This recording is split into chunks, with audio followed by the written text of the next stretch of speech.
Warrior Lore. Chapter 345. Du Xiaofu naturally recognized the black-clothed youth.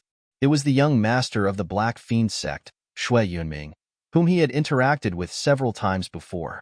Behind Shui Yunming, Du Xiaofu's gaze darkened slightly as it landed on a plain-robed old man in his 60s.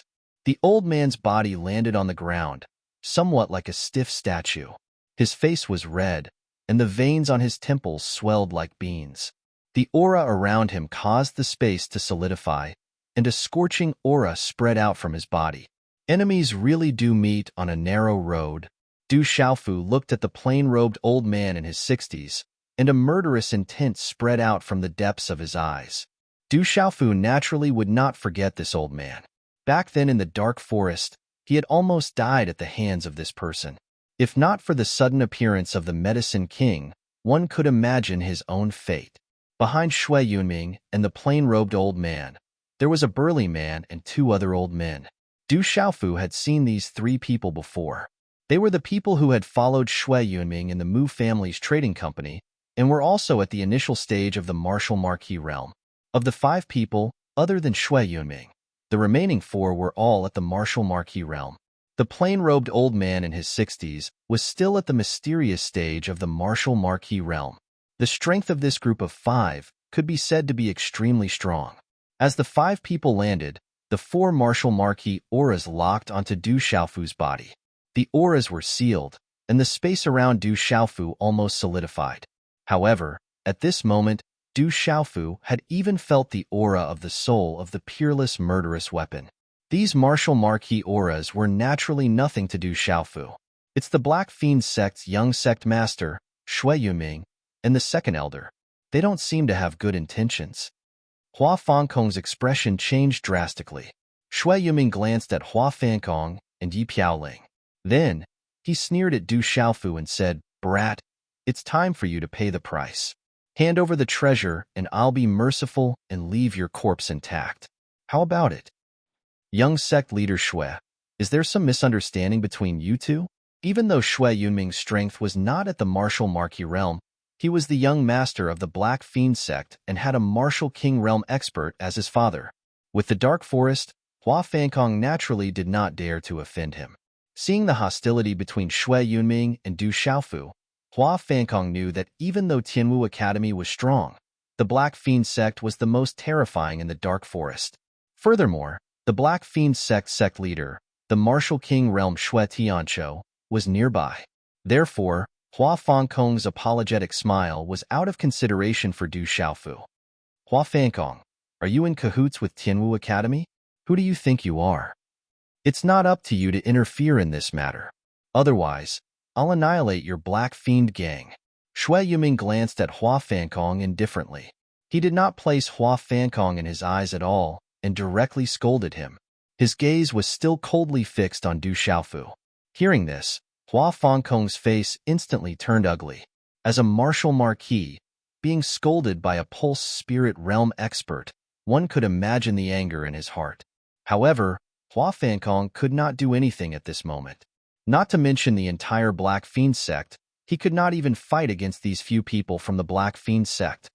"Sect Master Hua, you're right. I have some misunderstanding with young sect Master Shui." Just as Hua Fankong's face turned ugly, the sneer on Du Xiaofu's face turned into a smile.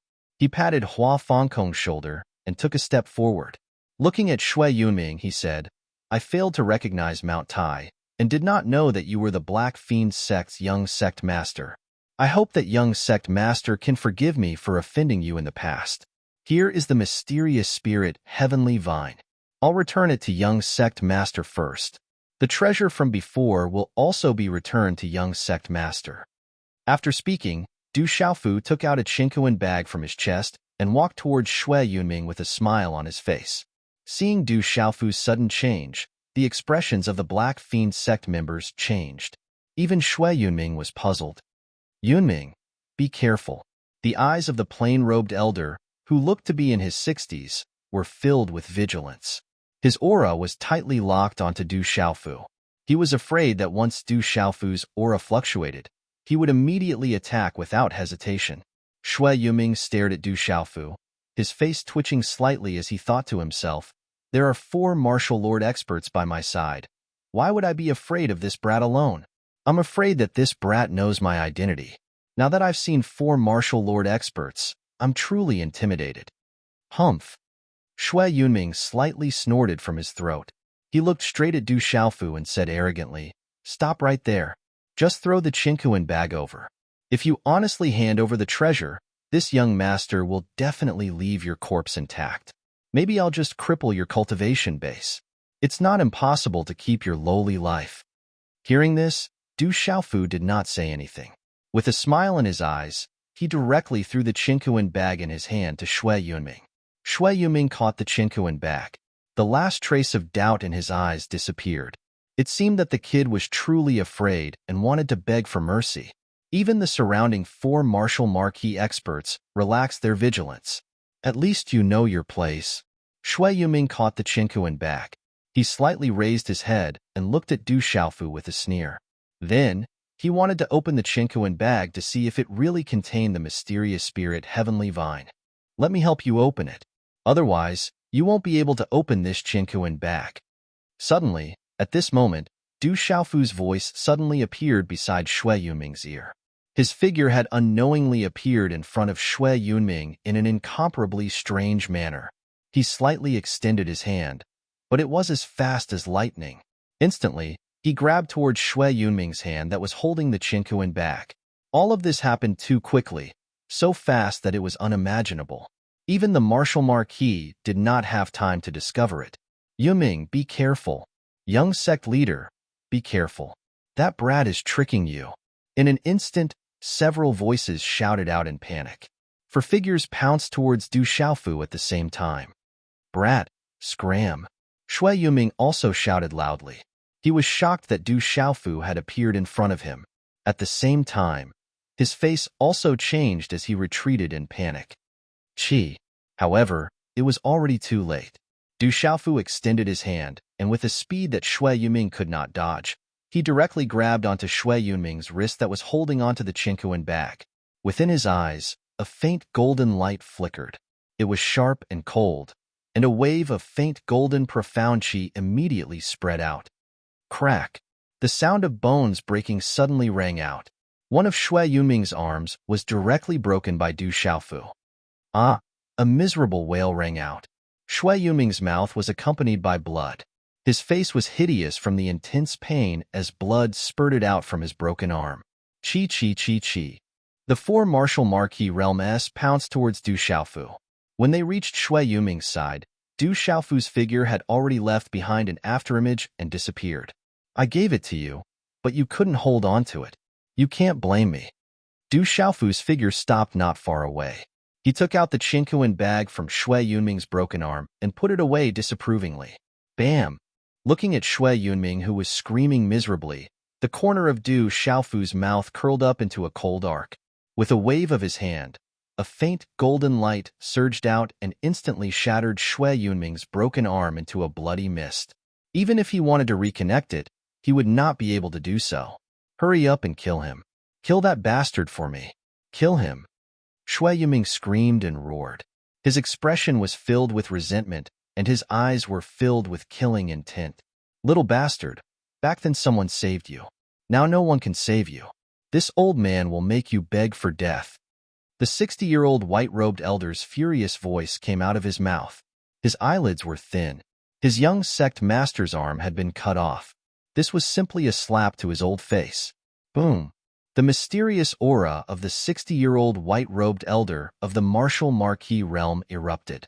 Runes flickered, and he directly appeared in front of Du Xiaofu. His eyes were filled with coldness, and his blazing aura fluctuated like a storm. A claw print grabbed Du Xiaofu's shoulder like an eagle catching a chick. Swish! The terrifying claw print almost distorted the space. The invisible terrifying aura of the 60-year-old elder had already frozen the space at the same time. It directly crushed Du Xiaofu, causing the surrounding space to ripple endlessly. A large amount of gravel shot into the sky. Chi! In a short moment, such a terrifying claw print directly landed on Du Xiaofu's shoulder, causing a terrifying blazing aura to erupt. But immediately after, The terrifying palm print that landed on Du Xiaofu's shoulder was unable to advance even half an inch. For some reason, the expression of the 60-year-old white-robed elder suddenly changed. 30 years in the east, 30 years in the west. The martial marquis realm is mysterious. I am no longer the same as before. Die. Du Xiaofu made his move. With a wave of his hand, it was like a golden bolt of lightning, but also like a vast expanse of golden light that exploded like a dazzling sun. A tyrannical and fierce aura erupted like a volcano, accompanied by a monstrous killing intent that swept through the sky and shook the sky. Boom! A low muffled sound resounded like muffled thunder. Du Xiaofu's fist directly landed on the lower abdomen of the 60-year-old white-robed elder. In the time it took for a spark to fly off a piece of flint, fear and shock spread throughout the eyes of the 60-year-old white-robed elder. Palpitations climbed out from the depths of his soul. Bang! Bang! Bang! The body of the 60-year-old white-robed elder began to explode from within his body, and then his entire body turned into a bloody mist. An expert at the mysterious level of the martial marquis realm, who was also a famous figure in the entire dark forest. In the blink of an eye, he was smashed into a bloody mist by Du Xiaofu's fist. Huff! Huff! This sudden change caused the remaining 3 martial marquis realm cultivators of the Black Fiend sect to be dumbstruck and their bodies to tremble violently. Shui Yunming, who was screaming miserably, had a face that was distorted from the intense pain. At this moment, his face froze as shock crawled into his eyes. Today, I'll collect some interest again. Du Xiaofu's figure moved. The profound qi beneath his feet surged. His figure drifted like a god, unfathomable like a ghost. His aura was like a peerless beast, crushing everything. His speed was as fast as lightning, swift and unparalleled. Qi. Du Xiaofu appeared in front of the Black Fiend sect's martial marquis realm old man and punched out. His fist was wrapped in golden talisman runes, causing the Black Fiend sect's old man's eyes to be filled with shock, and he hurriedly condensed a fist to collide with it. Bam! A muffled sound rang out as the 2 fists collided. The Black Fiend sect's martial marquis realm old man, starting from his fist, his flesh and bones were completely shattered. Pucci. Blood immediately spat out from the latter's mouth, along with his shattered internal organs. With a single punch, his internal organs were directly shattered by Du Xiaofu. Then, his body flew horizontally, like a kite with its string cut, fiercely flying into the distance, never to get up again. All of you, go to hell. Before the old man's body landed on the ground, Du Xiaofu's figure had already appeared between the large man and the old man who had just ascended to the martial marquis stage. Completely ignoring the 2 martial marquis realm cultivators, Du Xiaofu's hands stretched out like an eagle pouncing on its prey.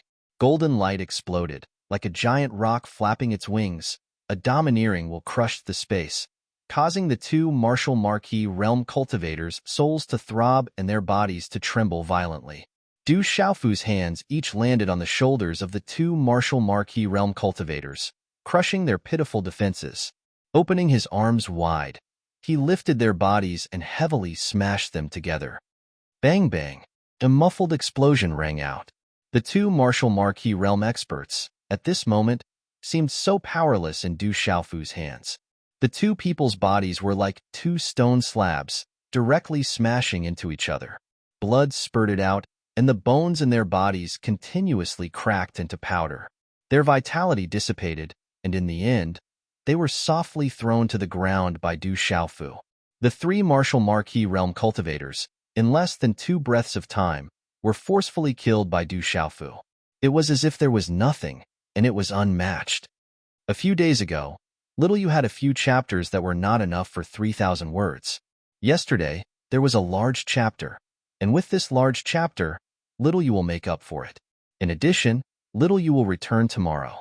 The day after tomorrow, on Wednesday, there will be a big explosion. I also ask for the support of my brothers. Chapter 346. Hua Fangkong's jaw hung open so wide that a duck egg could be stuffed inside. Even though he was well aware of Du Xiaofu's extraordinariness and ferocity, Seeing Du Xiaofu effortlessly slaughter 4 martial marquis from the Black Fiend sect while panting, the shock brought about by this scene was even more unparalleled. In the entire Dark Forest, how many people would dare to make a move against the Black Fiend sect? And now, not only had Du Xiaofu made a move, he had also directly killed 4 martial marquis experts from the Black Fiend sect. This is going to be big trouble. Hua Fangkong's expression was ugly, but he could only reveal a bitter smile. Shui Yuming was shocked. As he stared at Du Xiaofu, his expression had changed from its original sinister to the current one of fear and shock. For martial marquis experts had actually been instantly killed by Du Xiaofu. Only now did Shui Yuming know that in the short span of a few months, the purple-robed youth before him had become who knows how many times more terrifying than before. His cultivation speed was practically soaring like a flying sword. After killing 4 martial marquis, Du Xiaofu was unconcerned. Step by step, he walked towards the fearful and shocked Shui Yunming. "Don't come over. What do you want to do? If you dare touch me, the entire Black Fiend sect will definitely not let you off." As he watched Du Xiaofu approach step by step, Shui Yiming retreated step by step. Even though the acupuncture points on his arm had been sealed to stop the bleeding, the intense pain still existed. However, in the face of Du Xiaofu's approaching step by step, even the intense pain was temporarily forgotten. There was only deep fear in his eyes as he continuously retreated step by step. "Didn't you want to kill me? Why? The dignified junior sect leader of the Black Fiend sect, are you afraid now?" Du Xiaofu spoke in an indifferent voice. He took a few steps forward, and his body strangely appeared in front of Shui Yunming. Chilling intent shot out from both of his eyes. Under the piercingly cold and sharp gaze, Shui Yuming's body trembled. "Don't kill me. I don't want the treasure. I will tell my father that from now on, the grudge between you and my Black Fiend sect will be written off. If you kill me, my Black Fiend sect will definitely not let you off. My father is nearby. If you kill me, you won't be able to escape." Shui Yuming retreated step by step. At this moment, there was no longer the arrogant appearance of the dignified junior sect leader of the Black Fiend sect.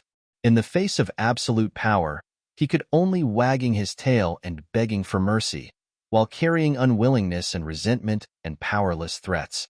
"You Black Fiend sect's junior Shui, use Black Fiend sect Shui's you. As for your father, Shui Tianqiu, he should have gone to snatch the treasure. Even if he knows that you're dead, he won't be able to rush back in time. What can he do to me?" Du Xiaofu sneered as a mocking smile appeared on his face. Looking at Shui Yunming, it was as though a cat was looking at a mouse. Hearing Du Xiaofu's words and feeling the chilling intent emanating from Du Xiaofu's body, Shui Tianqiu couldn't help but feel his hair stand on end. His bloodied lips trembled as he stared at Du Xiaofu and said, "You can't kill me. If you kill me, even if you're a student of Tianwu Academy, you won't be able to escape. The Black Fiend sect will definitely not let Tianwu Academy off. Do you think that the Black Fiend sect has the guts to go to Tianwu Academy? You're truly foolish to act like a spoiled brat. So what if I kill you today?" When Du Xiaofu finished speaking, he waved his hand and a palm print landed on Shui Yuming's lower abdomen. Bang! A muffled explosion sounded as a golden symbol flashed across Du Xiaofu's palm. Poochie! Even though it was a light palm strike, Shui Yuming's body was sent flying.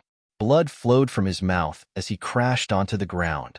His body twitched a few times before his eyes were filled with reluctance and despair. Finally, his eyes turned ashen and he couldn't be any more dead. Someone killed Shui Yunming and the second elder of the Black Fiend sect. This is a provocation to the Black Fiend sect. Isn't that purple-robed fellow Du Xiaofu from Tianwu Academy? A few days ago, he even killed a manor head from the Tianhu Empire. He killed a few martial marquis experts from the Black Fiend sect. This time, the Black Fiend sect is doomed. It seems like the people from Tianwu Academy aren't to be trifled with. Unknowingly, many spectators had gathered in the air. When they saw the martial marquis experts from the Black Fiend sect being killed in an instant, they didn't dare to stay any longer and hurriedly left. Du Xiaofu ignored the spectators and hurriedly took out the Qinkuan pouches from the corpses. With a flash, he appeared beside Yi Piaoling and Hua Fangkong. He looked at Yi Piaoling and said, "It seems like we have to leave as soon as possible. The sect master of the Black Fiend sect seems to be a martial king.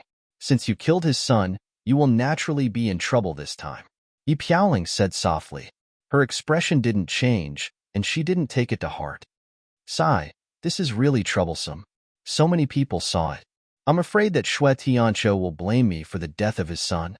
Hua Fankong smiled helplessly. There were many spectators, and there were definitely people who knew him. Xue Tianqiu's son was dead. Regardless of whether he could find Du Xiaofu and Yi Piaoling, he was now with Du Xiaofu. When the time comes, Xue Tianqiu would naturally not let him go. Du Xiaofu looked at Hua Fankong, and his gaze flickered. He suddenly said, "It seems like you are not stupid. Now, there are only two paths in front of you. Go by yourself or go with me." Hua Fankong raised his head and looked at Du Xiaofu. He said, "Of course I will go with you. Xue Yuming is dead and Xue Tianqiu will definitely not let me go. I'm afraid that the Black Fiend sect will no longer have a foothold in the Dark City. Forget it. The Black Fiend sect only exists in name anyway.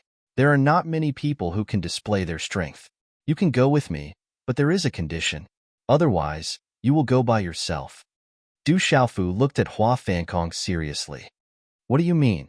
Hua Fankong looked at Du Xiaofu's serious face and asked doubtfully. Du Xiaofu stood with his hands behind his back. He said, "Come with me and join the World Society. Otherwise, you will leave by yourself." Hua Fankong's gaze turned serious. He asked Du Xiaofu, "What is the World Society? I don't think I have heard of it." "You have heard of it now. The World Society was established not long ago. I am the president. If you join the World Society, you will be the first person in the Dark Forest to join the World Society." Du Xiaofu looked at Hua Fankong and said, "You can also choose not to join. Please do as you wish." "I understand. You killed Xue Yuming on purpose." Hearing this, Hua Fankong's eyes slightly moved. He suddenly thought that this purple-robed youth must have killed Xue Yuming on purpose. Then, he would have no choice but to follow him. "You think too much. With your strength, there is no need for me to make arrangements. I killed Xue Yuming to collect interest on the debt between me and the Black Fiend sect. You were dragged in because of your bad luck. Now, it is up to you whether you want to join the World Society or not." Whoosh whoosh. After Du Xiaofu finished speaking, he signaled Yi Piaoling with his eyes. The two of them immediately flew away. After killing Xue Yuming, the Black Fiend sect Xue Tianqiu was nearby. This was definitely not a place to stay for long. Wanting Hua Fankong to join the World Society wasn't Du Xiaofu's sudden idea. Ever since he talked to Yi Piaoling about the outside world, Du Xiaofu had a lot of thoughts. In a world where the strong were respected, the fist was the absolute truth. The forces around him were equally important. Originally, Du Xiaofu didn't care too much about the World Society.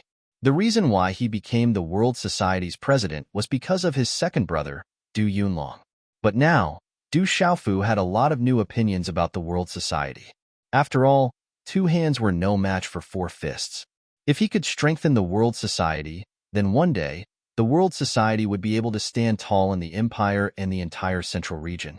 At that time, it would be much easier for him to do whatever he wanted. As for Hua Fankong, he was a martial lord and could be considered one of the local tyrants of the Dark City. He wasn't a kind person, but he was quite loyal. He wasn't a bad person and was also quite smart. He was a good candidate that Du Xiaofu thought could be recruited into the World Society. Therefore, he was tempted to recruit him. On the messy ground, Hua Fankong looked at the corpses of the Black Fiend sect's Xue Yuming and the others on the ground. "You seem to have slowed down a lot." In the air, two figures flashed. Yi Piaoling could clearly feel Du Xiaofu's speed. It was much slower than when they came to the sealed land a few days ago. "The sword on my back is too heavy." Du Xiaofu smiled bitterly. The purple gold heavenly tower on his back was extraordinarily heavy. It greatly affected his speed. It was as if he was carrying 1,000 kilograms. "Do you really have a World Society?" Yi Piaoling asked. "Yes, I do. I'm afraid it's not enough for you. Are you interested?" Du Xiaofu also suddenly looked at Yi Piaoling with anticipation in his eyes. "Even if I'm interested, I'm afraid I don't have much time left," Yi Piaoling said softly. He had the red fiend palm and couldn't hold on for much longer. Don't worry. We'll definitely find the king of medicine. Even if we can't find him, we can try other methods. There's always a way out. Du Xiaofu said. Yi Piaoling smiled and said, if I don't die, I will definitely try to join the World Society. I really want to know what it will be like in 10 or 20 years with such a ferocious and perverted person like you. It's a deal. I'll always reserve the position of the World Society for you. Du Xiaofu smiled and said, all right. Yi Piaoling smiled and said to Du Xiaofu, that guy seems to be following us. He seems to have no other choice. Du Xiaofu seemed to have a well-thought-out plan. His body shook and Xian Qi gushed out from his body, forming a pale golden whirlpool in the air. He stopped in the air and turned around to look at a flowing light that was rapidly approaching him. A slight smile appeared on his face. There was no surprise in his eyes. Thank you, Commander Yi Piaoling. Thank you, Commander Yi. Thank you. Chapter 347. Whoosh! Hua Fangkong's figure retracted, and his figure appeared before Du Xiaofu. He looked at Yi Piaoling and Du Xiaofu, and finally at Du Xiaofu. His eyes narrowed as he said, I have many places to go. Why should I join the World Society? From now on, I'm afraid none of the factions in the Dark Forest will dare to recruit you, including the Mu Clan Fort, the Thousand Clouds Pavilion, and the Twin Hatred Sect. So, you have to be clear that I'm not the one begging you to join the World Society. You're the one begging me to join the World Society. Of course, I'm also very happy to have you join the World Society. Du Xiaofu looked at Hua Fangkong, his gaze wavering slightly as he said, You're a martial lord, the leader of the Black Fiend sect. Now you're even wary of a spoiled brat like Shui Yunming. Are you really willing to continue like this? Join the World Society, and within 5 years, I can guarantee that within 5 years, you won't need to fear anyone in the entire Dark Forest, because behind you will be a rising World Society. As he finished speaking, Du Xiaofu's eyes shone with a faint golden light. These words were not only directed at Hua Fangkong, but also at himself. Hearing this, Hua Fangkong's eyes lowered slightly as he pondered. He raised his head again to look at Du Xiaofu and said, all right, I'll join. However, my Black Fiend sect still has some trustworthy old subordinates. Those brothers have followed me for a long time, and each of them has gone through fire and water with me. If they were to suffer an unexpected calamity because of me, I would feel uneasy. So I want to bring them along. While the Black Fiend sect has not launched a large-scale search for us, I still have some time now. Of course, no problem. Du Xiaofu nodded. He wanted to expand the World Society, and now was the time to recruit. Having Hua Fangkong's trusted old subordinates joining would naturally be the best. Then where will we rendezvous at that time? The entire Dark Forest is under the influence of the one pavilion, one castle, and 2 sects. I believe that the current World Society shouldn't have a foothold in the Dark Forest yet. Hua Fangkong said to Du Xiaofu. Du Xiaofu was also rather embarrassed when he heard this. The current World Society indeed did not have any territory in the Dark Forest. They did not even have a place to stay. This was rather unsightly. After pondering for a moment, Du Xiaofu asked Hua Fangkong, in your opinion, if the World Society wants to establish themselves in the Dark Forest, where should they go first? Chaos Demon City. Hua Fangkong said without hesitation, Chaos Demon City. If the World Society wants to establish themselves in the Dark Forest, only Chaos Demon City can temporarily work. We still have to avoid the Black Fiend sect, so we can only go to Chaos Demon City first. Firstly, it's relatively far from the Black Fiend sect. Secondly, even the one pavilion, one fort, and 2 sects wouldn't dare rashly enter Chaos Demon City. It's the most suitable place for us. All right, let's go to Chaos Demon City then. Du Xiaofu nodded. Hua Fangkong was a local in the Dark Forest. Naturally, he was the most familiar with everything in the Dark Forest. I'm not done yet. It's also extremely risky for us to go to Chaos Demon City. Chaos Demon City is not an ordinary place. Otherwise, the one pavilion, one fort, and 2 sects wouldn't let Chaos Demon City go so easily. Hua Fangkong looked at Du Xiaofu with a serious expression. He said seriously, most people think that the most chaotic place in the entire Dark Forest is the Dark Forest. In fact, Other than the Dark Forest, the most chaotic place is Chaos Demon City. Chaos Demon City is not big, and there aren't many interests involved. Usually, not many people pass by. Therefore, the four great forces don't dare to enter Chaos Demon City. In addition, there aren't many benefits, so they haven't entered Chaos Demon City. Why don't the four great forces dare to enter Chaos Demon City? Du Xiaofu asked curiously. Because there are many demonic beasts in the Chaos Demon City. These demonic beasts are all extremely ferocious existences. Even the four great powers don't dare to offend them easily. If we go to the Chaos Demon City, we can only wait patiently. Those demonic beasts can allow people to stay in the Chaos Demon City, but they definitely won't be happy to see a powerful force rising up in the city. If we offend those demonic beasts, the consequences will be dire. However, the Chaos Demon City is the only place we can temporarily stay in the Dark Forest, said Hua Fankong. Are there demonic beasts in the Chaos Demon City? Du Xiaofu frowned.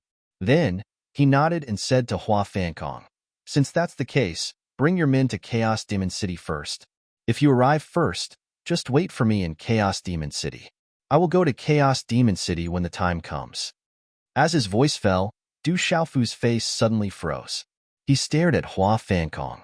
His eyes were piercingly cold as he said, since you have agreed to join the World Society, then from today onwards, you are no longer the leader of the Kuei Sha Gang. You are the leader of the World Society. In addition, I want to remind you that you are joining of your own accord. If you have any intention of betraying us, I will not be polite. Looking at Du Xiaofu's piercingly cold eyes, Hua Fankong thought of the fate of Shui Yunming and the others. His heart couldn't help but tremble. He nodded and said, I have agreed to join, so I will not betray you. Hua Fankong greets the president. As his voice fell, Hua Fankong knelt down on one knee and bowed respectfully. Hua Fankong followed the purple-robed youth because of the threat of the Black Fiend sect. On the other hand, only Hua Fankong himself knew the reason. After interacting with the purple-robed youth for a few days, Hua Fankong realized that the purple-robed youth before him was much more extraordinary than he had imagined.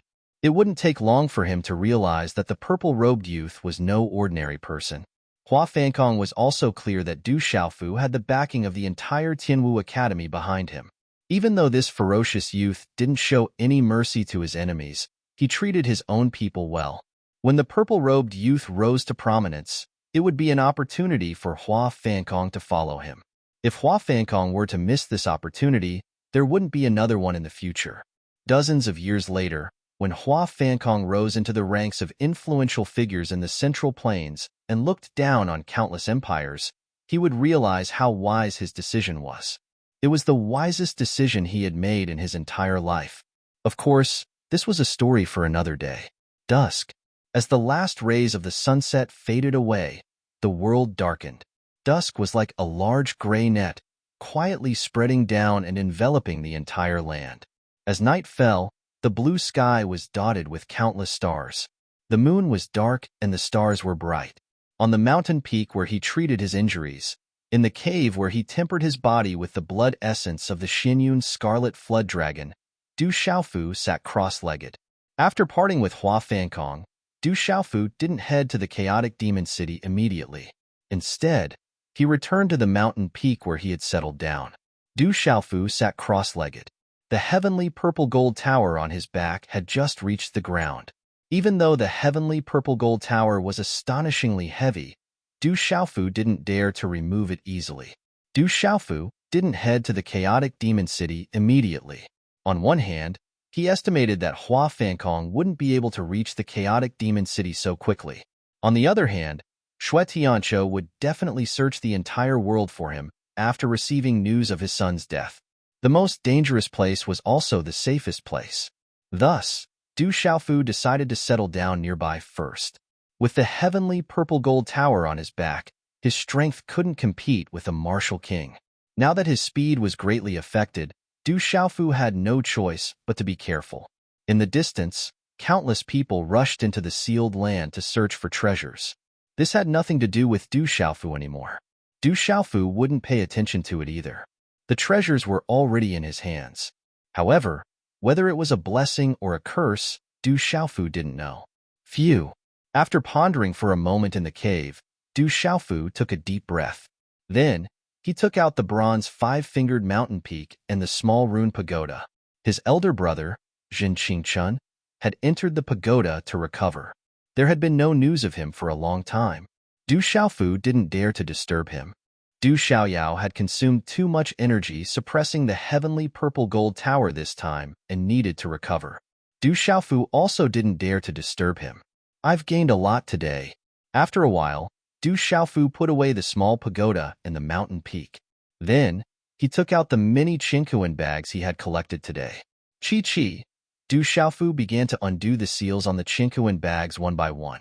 It had to be said that undoing the seals on the Qingquan bags was also a kind of training for a talisman master. Not all talisman masters could easily open every Qingquan bag. The stronger one was, the stronger the seal on the Qingquan bag, and the harder it would be to open it. It wasn't easy for a talisman master who wasn't strong enough to open it. If they forcefully opened it, they could only destroy the bag. Under Du Xiaofu's calmness, the Qingquan bags were opened by Du Xiaofu one by one. Although it took a lot of time, he still managed to open them successfully. And the harvest in the Qingquan bags was enough to make Du Xiaofu smile. There were many cultivation resources such as martial skills, Shin stones, elixirs, and so on. In Shui Yuming's Qingquan bag, Du Xiaofu even saw a marquee grade soul channeling elixir. It was the elixir that Shui Yuming had bought for 380,000 Shin stones in the Mu family's trading company. The soul channeling elixir was a treasure. If a peak meridian spirit stage cultivator consumed it, it could increase the chances of breaking through to the martial marquee realm by 30%. Most importantly, the soul channeling elixir could increase the chances of the meridian spirit and martial vein successfully fusing by half. Although it was only at the marquee grade soul channeling elixir, it was priceless. Its value was often much higher than marquee grade mysterious grade soul channeling elixir. At the auction, Du Xiaofu was also a little moved, but he couldn't use it at the moment. Moreover, the price had made Du Xiaofu sigh, so he didn't make a move. Now that he had obtained it, it was quite a pleasant surprise for Du Xiaofu. After organizing the harvest in all the Qingquan bags, Du Xiaofu took out another Qingquan bag and muttered, "I wonder what's hidden inside." A thought passed through Du Xiaofu's mind as his soft muttering sounded. After which, an enormous being appeared in front of him. Today's update is complete. Chapter 349. The gigantic tiger phantom was pitch black from head to toe, looking mighty and ferocious. It directly started to destroy the spiritual stove and talisman cauldron. Du Xiaofu's current spiritual stove and talisman cauldron were simply unable to resist that kind of terrifying power. What berserk blood essence! Du Xiaofu was both surprised and delighted. This blood essence was so tyrannical, which was enough to show how terrifyingly powerful this headless demon beast's skeleton had been when it was alive. However, he was currently unable to suppress it, which was a huge problem. Using blood to suppress blood. At this moment, Du Xiaofu didn't have the slightest chance to delay. Condensing his hand seals, he freed his hand and once again bit his index finger. Several drops of light golden blood directly shot into the spiritual stove and talisman cauldron. Du Xiaogang hoped to use the special golden-winged rock blood in his body to suppress that terrifying tiger's blood essence. Walala! After Du Xiaofu's own light golden blood dripped into the spiritual stove and talisman cauldron, the light golden blood seemed to have sensed the movements and fluctuations of the black demon tiger. A tyrannical aura abruptly swept out, and with a flicker of golden light, it directly condensed into the phantom of a golden-winged rock. Gee! The phantom of the golden-winged rock let out a roar, as if thunder was rumbling. Mysterious talisman patterns were spat out, and its tyrannical might was incomparably fierce.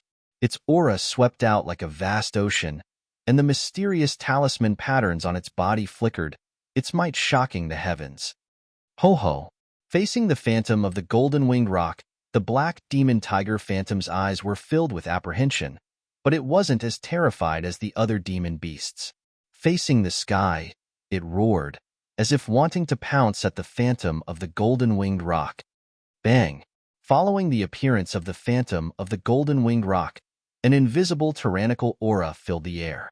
Tyrannical and ferocious, its imposing manner suppressed everything, immediately suppressing the gigantic demon tiger. The phantom of the black demon tiger immediately shattered and disappeared, and a fist-sized blood-red blood essence appeared at the bottom of the spiritual stove and talisman cauldron. Collect. It was an opportunity that couldn't be missed. Du Xiaofu's mind immediately moved, and he found a jade bottle, collecting all the essence blood inside the cauldron into it. Du Xiaofu even used his own blood to set up a seal in case something happened to the blood essence of the demonic tiger. At this moment, the huge, headless demonic beast's corpse was left with the last lump. It was still the size of a baby. Under the burning of the spiritual stove and symbol cauldron's flames, the ball of light didn't spill any more blood, but kept emitting a sizzling sound. At the same time, it slowly shrank like a snakeskin, gradually reducing its volume. This last item was particularly difficult to burn. Although Du Xiaofu had consumed almost all of it, he did not give up and continued to refine it. As the flames burned, Du Xiaofu could feel that this infant-sized object no longer belonged to the demonic tiger. It was the object that had an invisible connection with him back then. As time slowly passed, that infant-sized object was already shrinking more and more. In the end, it was only the size of 2 palms, revealing an oval-shaped silhouette surrounded by a blood-colored membrane, just like a thick layer of liquid. Du Xiaofu's gaze and senses detected that on top of that blood-colored membrane, there was a layer of light golden blood. It was the blood that had dripped down when he was refining the demonic beast's corpse. At this moment, as the surrounding impurities were completely refined by the flames, the light golden blood seemed to be affected by something and started to slowly drill into that blood membrane, as if being absorbed by something. As the light golden blood was absorbed by something, that blood membrane started to gradually dry up under the burning of the flames, before finally turning into ashes and dissipating. Then, an oval-shaped egg appeared in front of Du Xiaofu's eyes. What's that? Du Xiaofu was astonished. That oval-shaped egg was the size of a palm, with some dry wrinkles on its surface, just like a malnourished child. Faintly, the last traces of light golden blood could be seen being absorbed by that oval-shaped egg. Walala! Along with the appearance of this oval-shaped egg, Du Xiaofu abruptly felt the blood in his body start to boil violently. Between these fluctuations and that oval-shaped egg, there seemed to be some kind of indescribably peculiar connection. Along with the appearance of that oval-shaped egg, the surrounding space started to distort, and a terrifying aura spread out. Immediately, the flames inside the cauldron were directly absorbed by that oval-shaped egg.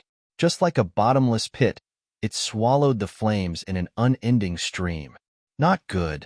Under this kind of absorption, Du Xiaofu's expression changed greatly.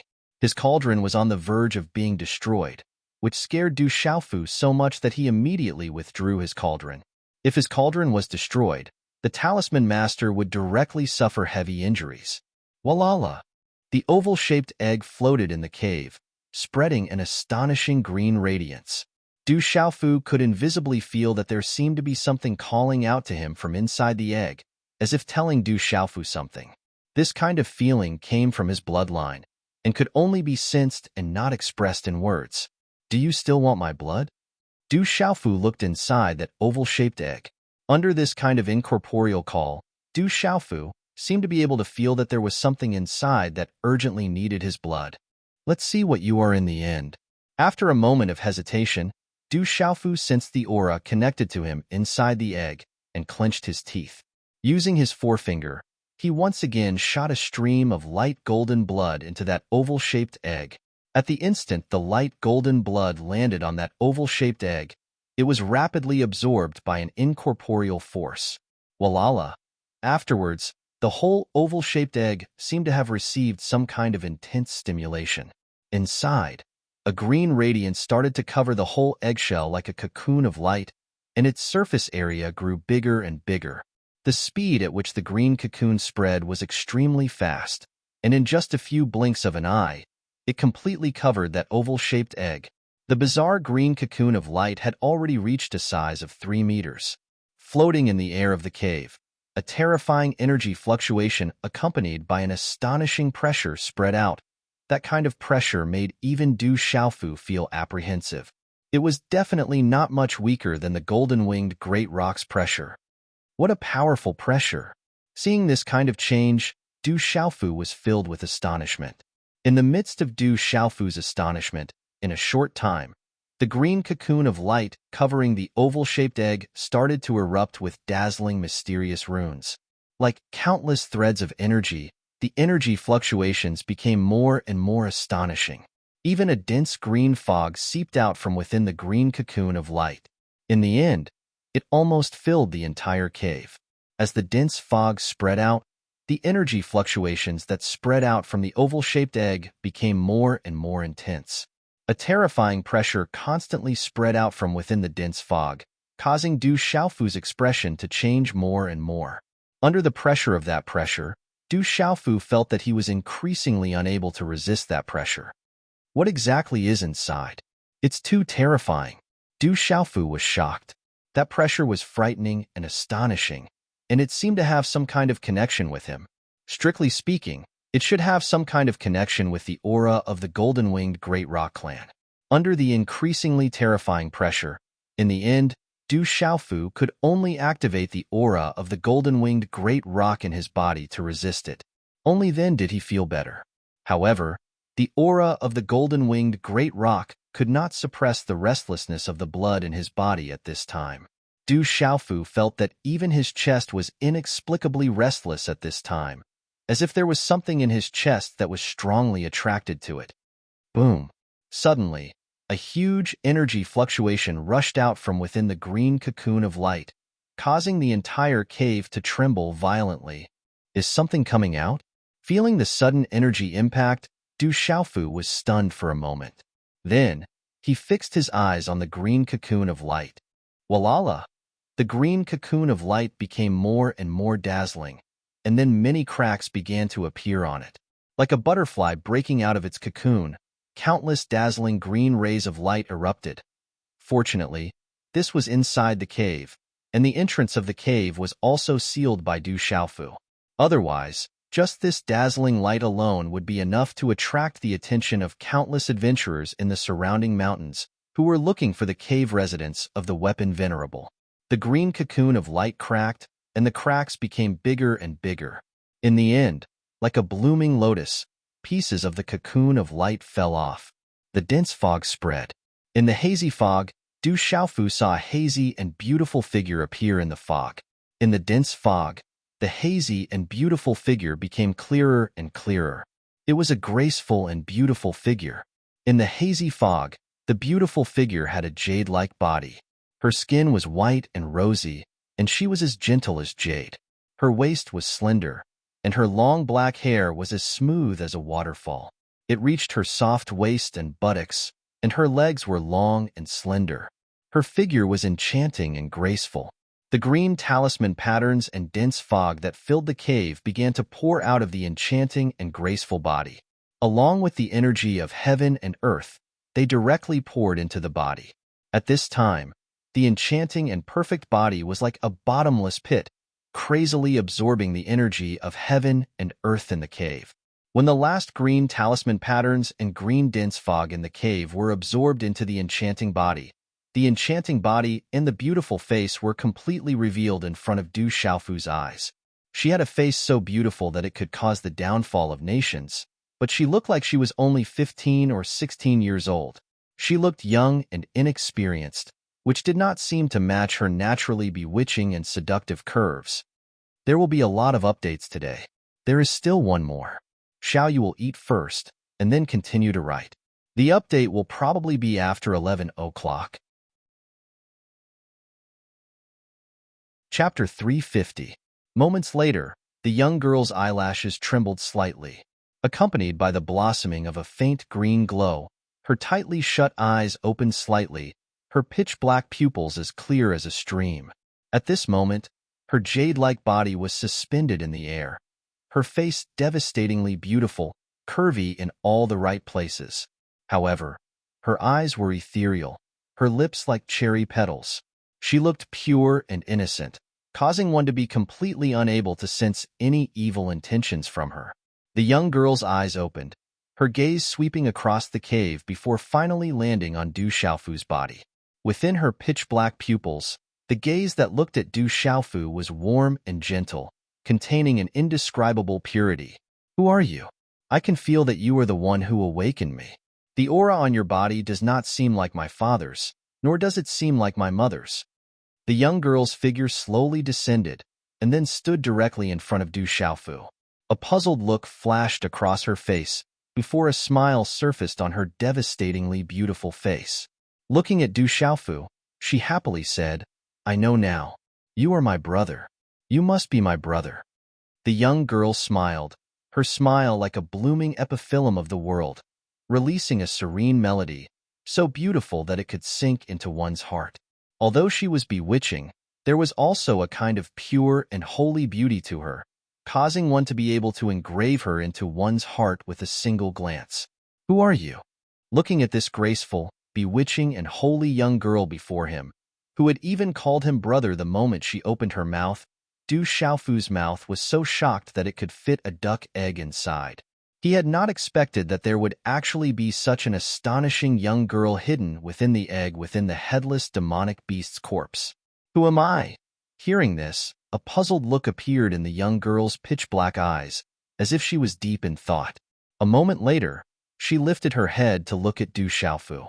Her pure and innocent gaze was so anxious that it seemed as if tears were about to flow out, causing one's heart to break at the sight of it. She said to Du Xiaofu, I don't remember. I don't seem to remember anything. All right, there's no hurry. Hurry up and put on your clothes. Du Xiaofu's heart melted as he looked at the girl's pitiful appearance. The girl in front of him was still covered in childish clothing. Although her temperament made it difficult for anyone to have any evil thoughts, Du Xiaofu's heart still raced when he looked at her like this. He immediately took out a purple robe from his storage ring and covered her with it. He wasn't wearing any female clothing. The young girl's purple robe was rather loose, but her slender figure was enough to set off the purple robe. She wore a purple robe and her hair was loosely tied up. Her every movement revealed an extraordinary temperament that was enchanting and holy. Brother, where are we now? After tidying up, the girl intimately pulled Du Xiaofu's arm, blinking her pitch-black and ethereal eyes as she spoke to Du Xiaofu. I'm not your brother, Du Xiaofu didn't know how to explain it for a moment. His brows twitched slightly. Could it be because the egg had absorbed his blood? Brother, don't you want me anymore? I can't remember anything. I can't remember anything, but I can feel that you are my family. There is a blood connection between us. Don't you want me anymore? Before Du Xiaofu could finish his words, the girl started crying. Her beautiful face was filled with sparkling and translucent tears, making it impossible for anyone not to be moved. Seeing this, Du Xiaofu also panicked. He had no choice but to quickly raise his hand and use the long sleeve of his purple robe to wipe away the 2 lines of sparkling tears on the girl's beautiful face. He helplessly said, I don't want you. You are right. I am your brother.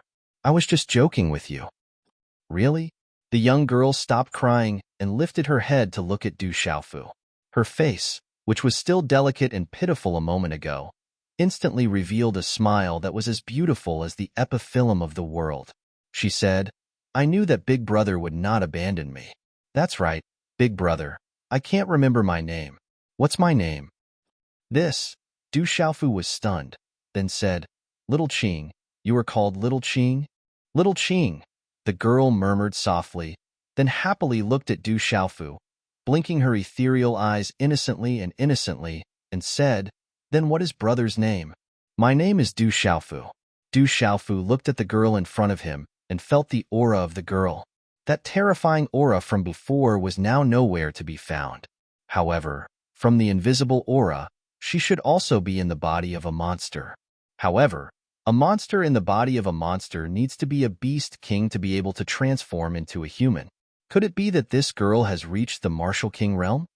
Brother is Du Xiaofu. I am Little Qing, Du Xiaoqing. Du Xiaoqing murmured happily, the smile on her face moving people's souls. Rumble. At this moment, the entire mountain suddenly trembled and swayed, as if it was about to collapse. It was like an earthquake. A strong master is coming. Du Xiaofu's eyes suddenly narrowed. He used his mind to investigate and found that a strong master was coming. A shocking amount of energy was pressing down on the entire mountain. Swoosh, swoosh. When Du Xiaofu appeared outside the cave, he immediately looked at the sky. At this moment, 3 figures wrapped in flowing light were constantly clashing against each other, the aftermath of the energy spreading across the sky. Du Xiaofu looked from afar. It seemed like 2 people were attacking one person. The person being surrounded seemed to be in a bad situation. The figure wrapped in flowing light made Du Xiaofu feel a sense of familiarity. The 3 of them collided with each other. Rumbling sounds rang out incessantly, resounding through the air. The aura that spread out from any one of them was absolutely terrifying. Waves of energy spread out, and the surrounding mountains were affected. Many of the mountains were directly destroyed. This is... Yi Piaoling also appeared on the mountain peak. He retracted his gaze from the sky and looked at Du Xiaoqing, who was beside Du Xiaofu. It had only been 2 days, but Yi Piaoling found it strange that there was another girl beside Du Xiaofu. In these 2 days, he had been cultivating in the cave beside Du Xiaofu's. Occasionally, he would feel the shocking waves coming from Du Xiaofu's cave. "This is my little sister." Du Xiaofu turned his head and said to Yi Piaoling. He continued to look at the sky and said, "What is going on?" Hearing this, Yi Piaoling moved his gaze away from Du Xiaoqing and said to Du Xiaofu, "It seems like they are all martial kings. I don't know where they came from. We'd better avoid them." Bang! Just as Yi Piaoling finished speaking, the person who was besieged in the sky finally couldn't withstand the attacks of the other 2 and was severely injured. His body directly fell from the sky and landed on the mountain peak where Du Xiaofu, Yi Piaoling, and Du Xiaoqing were. It caused the ground to tremble and many cracks appeared. The flowing light slightly disappeared and revealed a gray-robed elder. He opened his mouth and spat out a mouthful of blood. His face was pale. When he saw the gray-robed elder, Du Xiaofu's heart suddenly trembled. This gray-robed elder was none other than the Medicine King. "Kid, it's you?" The Medicine King also saw Du Xiaofu. On his old face, he was extremely surprised to see Du Xiaofu. Then, he glanced at the 2 figures in the sky and his eyes narrowed. He immediately said to Du Xiaofu, "Hurry up and leave." "You know each other?" Yi Piaoling asked Du Xiaofu. "Kind of." Du Xiaofu smiled bitterly. He didn't expect to see the Medicine King everywhere. This guy was like a ghost that wouldn't go away. He could be seen everywhere. In a short moment, 2 auras descended and swept across the sky. The 2 flowing lights disappeared and revealed 2 figures. One of them was a burly man in short clothes. One of his left eyes was covered with an eye patch. The remaining eye emitted a bright light that was as sharp as a large knife. The other person was a tall and thin old man. His eyes were cold and his aura was cold and terrifying. The 2 of them floated in the air. The profound chi around them filled the sky. The runes on their bodies spread, causing the space to tremble. The profound chi in Du Xiaofu's body also felt stagnant. Both of them are in the martial king realm. Du Xiaofu was shocked. Although he had seen a super expert like his master, Du Xiaofu was still an expert in the martial king realm. He was an expert that he couldn't compete with at the moment. "Hand over the treasure." The burly man in short clothes and the tall and thin elder locked their eyes on the Medicine King. They didn't hide the coldness in their eyes. "In your dreams." The Medicine King's face darkened. He wiped the blood from the corner of his mouth and immediately stuffed a few elixirs into his mouth. His pale face began to redden at a speed visible to the naked eye. It was enough to show that the elixirs were extraordinary. "If you don't hand over the treasure, then die." The old expert's eyes were cold. A murderous sneer flashed across his eyes. A rune flowed and immediately covered his entire body. An extremely violent energy suddenly spread out and filled his entire body. Then, his figure rushed toward the Medicine King like lightning. Accompanied by a low muffled sound, a palm print directly hit the Medicine King. Boom! The palm print swooped down from the sky and enveloped Du Xiaofu, Yi Piaoling, and Du Xiaoqing. "Retreat!" Du Xiaofu let out a yell and immediately pulled Du Xiaoqing away from the scene. It would be extremely unpleasant to be caught in the attack of a martial Emperor realm expert. Humph! The Medicine King coldly snorted and waved his hand slightly. A stream of light suddenly swept out from his side. It was actually a 1-meter-tall humanoid puppet that looked like a dwarf. A rather terrifying aura spread out from it. With a sharp sound of breaking wind, the rune light condensed and collided with the tall and skinny old man without any fancy moves. Bang! Under such a collision, the human-shaped puppet's aura was extremely powerful. However, under the tall and thin elder's palm, it was still ruthlessly smashed down. It directly crashed into the mountain below and stabbed into a crack in the rock. The surrounding cracks cracked and collapsed. Chapter 351. Seeing his puppet destroyed in one move, the Medicine King frowned. Chi. In a short moment, the one-eyed man's eyes glinted coldly. His figure appeared in front of the Medicine King like a ghost. He clenched his fist, and a ferocious aura filled the sky. Boom! The terrifying energy distorted the space, causing a faint, circular dent to appear in the space in front of the fist. With a muffled sound of spatial energy, the fist arrived in front of the Medicine King in a flash. Facing the one-eyed man's ferocious fist, the Medicine King's expression remained solemn. The profound energy around his body exploded, and a wave of runes spread out from his body, wrapping around him. Finally, it turned into a rune energy halo, blocking the one-eyed man's fist. Whoosh! Blocking the punch, the rune energy halo was on the verge of shattering, and the mighty energy spread across the sky. Things don't look good. Du Xiaofu, who had already retreated, floated in the air and watched the three terrifying experts fighting in the air. The King of Medicine was a 6-star talisman master, but the situation was extremely bad at this time. Let's leave quickly, Yi Piaoling said to Du Xiaofu. A fight between cultivators of that level was not something they could participate in. I'm afraid it won't be easy to leave. That old man is the Medicine King you're looking for. Du Xiaofu smiled bitterly. Although he wanted to leave after seeing the Medicine King, he turned back to look at Yi Piaoling. He knew that Yi Piaoling had been looking for the Medicine King to resolve the Crimson Fiend palm. If he took the opportunity to leave, Yi Piaoling would have no hope. Even if Yi Piaoling stayed behind alone, the Medicine King would not help Yi Piaoling when he saw her with him, even if he could resolve the Crimson Fiend palm. He is the Medicine King. Hearing this, Yi Piaoling also trembled, and her gaze immediately turned to the Medicine King again. Swish, swish.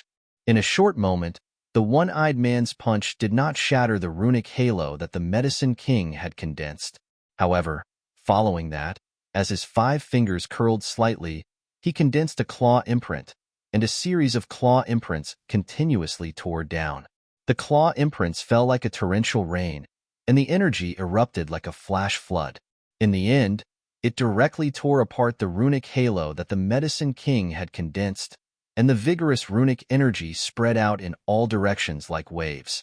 Chi-la-la, the rune halo was torn apart, and the Medicine King was once again pushed back. For a talisman master, the King of Medicine was not yet a talisman master. His strength was not at the same level as a talisman master. He had no advantage at all, and would only be at a disadvantage. Chi. The tall and skinny old man took the opportunity to close in and appeared in front of the King of Medicine like a ghost. A palm print directly hit the King of Medicine's chest. Boom! A huge force swept down, and King of Medicine's body was once again sent crashing into the mountain, causing the entire mountain to tremble. Swish! The one-eyed man's figure flashed down again, and he pounced on the King of Medicine like a flash of lightning. A palm print directly enveloped the King of Medicine. Fight! Du Xiaofu's expression was ugly. If the King of Medicine was really dead, then the crimson palm on Yi Piaoling's body would be troublesome. Sky-shaking wings. At this moment, Du Xiaofu did not have time to hesitate. Profound chi surged from the soles of his feet, and his figure pounced on the one-eyed man like a flash of lightning. An overbearing aura erupted, and a golden palm print suddenly slapped towards the one-eyed man's back. The one-eyed man who was about to slap the King of Medicine suddenly felt movement behind him. If he continued to slap the King of Medicine, he would definitely be attacked from behind. Brat, you're courting death. The one-eyed man's expression changed, and he suddenly had no choice but to turn around. The palm print that was originally aimed at the king of medicine was instantly slapped towards Du Xiaofu. Bang! The moment the two of them collided, a muffled sound of spatial energy was immediately heard, causing the surroundings to rumble like thunder. At the place where the two energies collided, the vigorous energy rippled and spread in all directions, shooting into the sky. Chilala, under such a collision, the one-eyed man's body only swayed slightly, but Du Xiaofu's body was directly slapped to the ground. Boom! Du Xiaofu's body fell heavily on the ground, rubbing a deep rock crack on the mountain peak. After standing up, his palm was slightly numb. The strength of a martial king was indeed powerful. What a strong physical body. The one-eyed man's eyes revealed a look of surprise. He originally thought that the brat was dead, but he did not expect that the purple-robed youth would be fine after taking his palm. The strength of his physical body was definitely tyrannical. You deal with that brat. I'll deal with the king of medicine. Let's end this quickly. The tall and skinny old man coldly shouted, glancing at Du Xiaofu indifferently, and then continued to pounce on the king of medicine. You're courting death. Seeing that the tall and skinny old man had already pounced on the king of medicine, the one-eyed man's face darkened. Then, his figure swept towards Du Xiaofu, and a palm print directly slapped out. Floating sky suppression.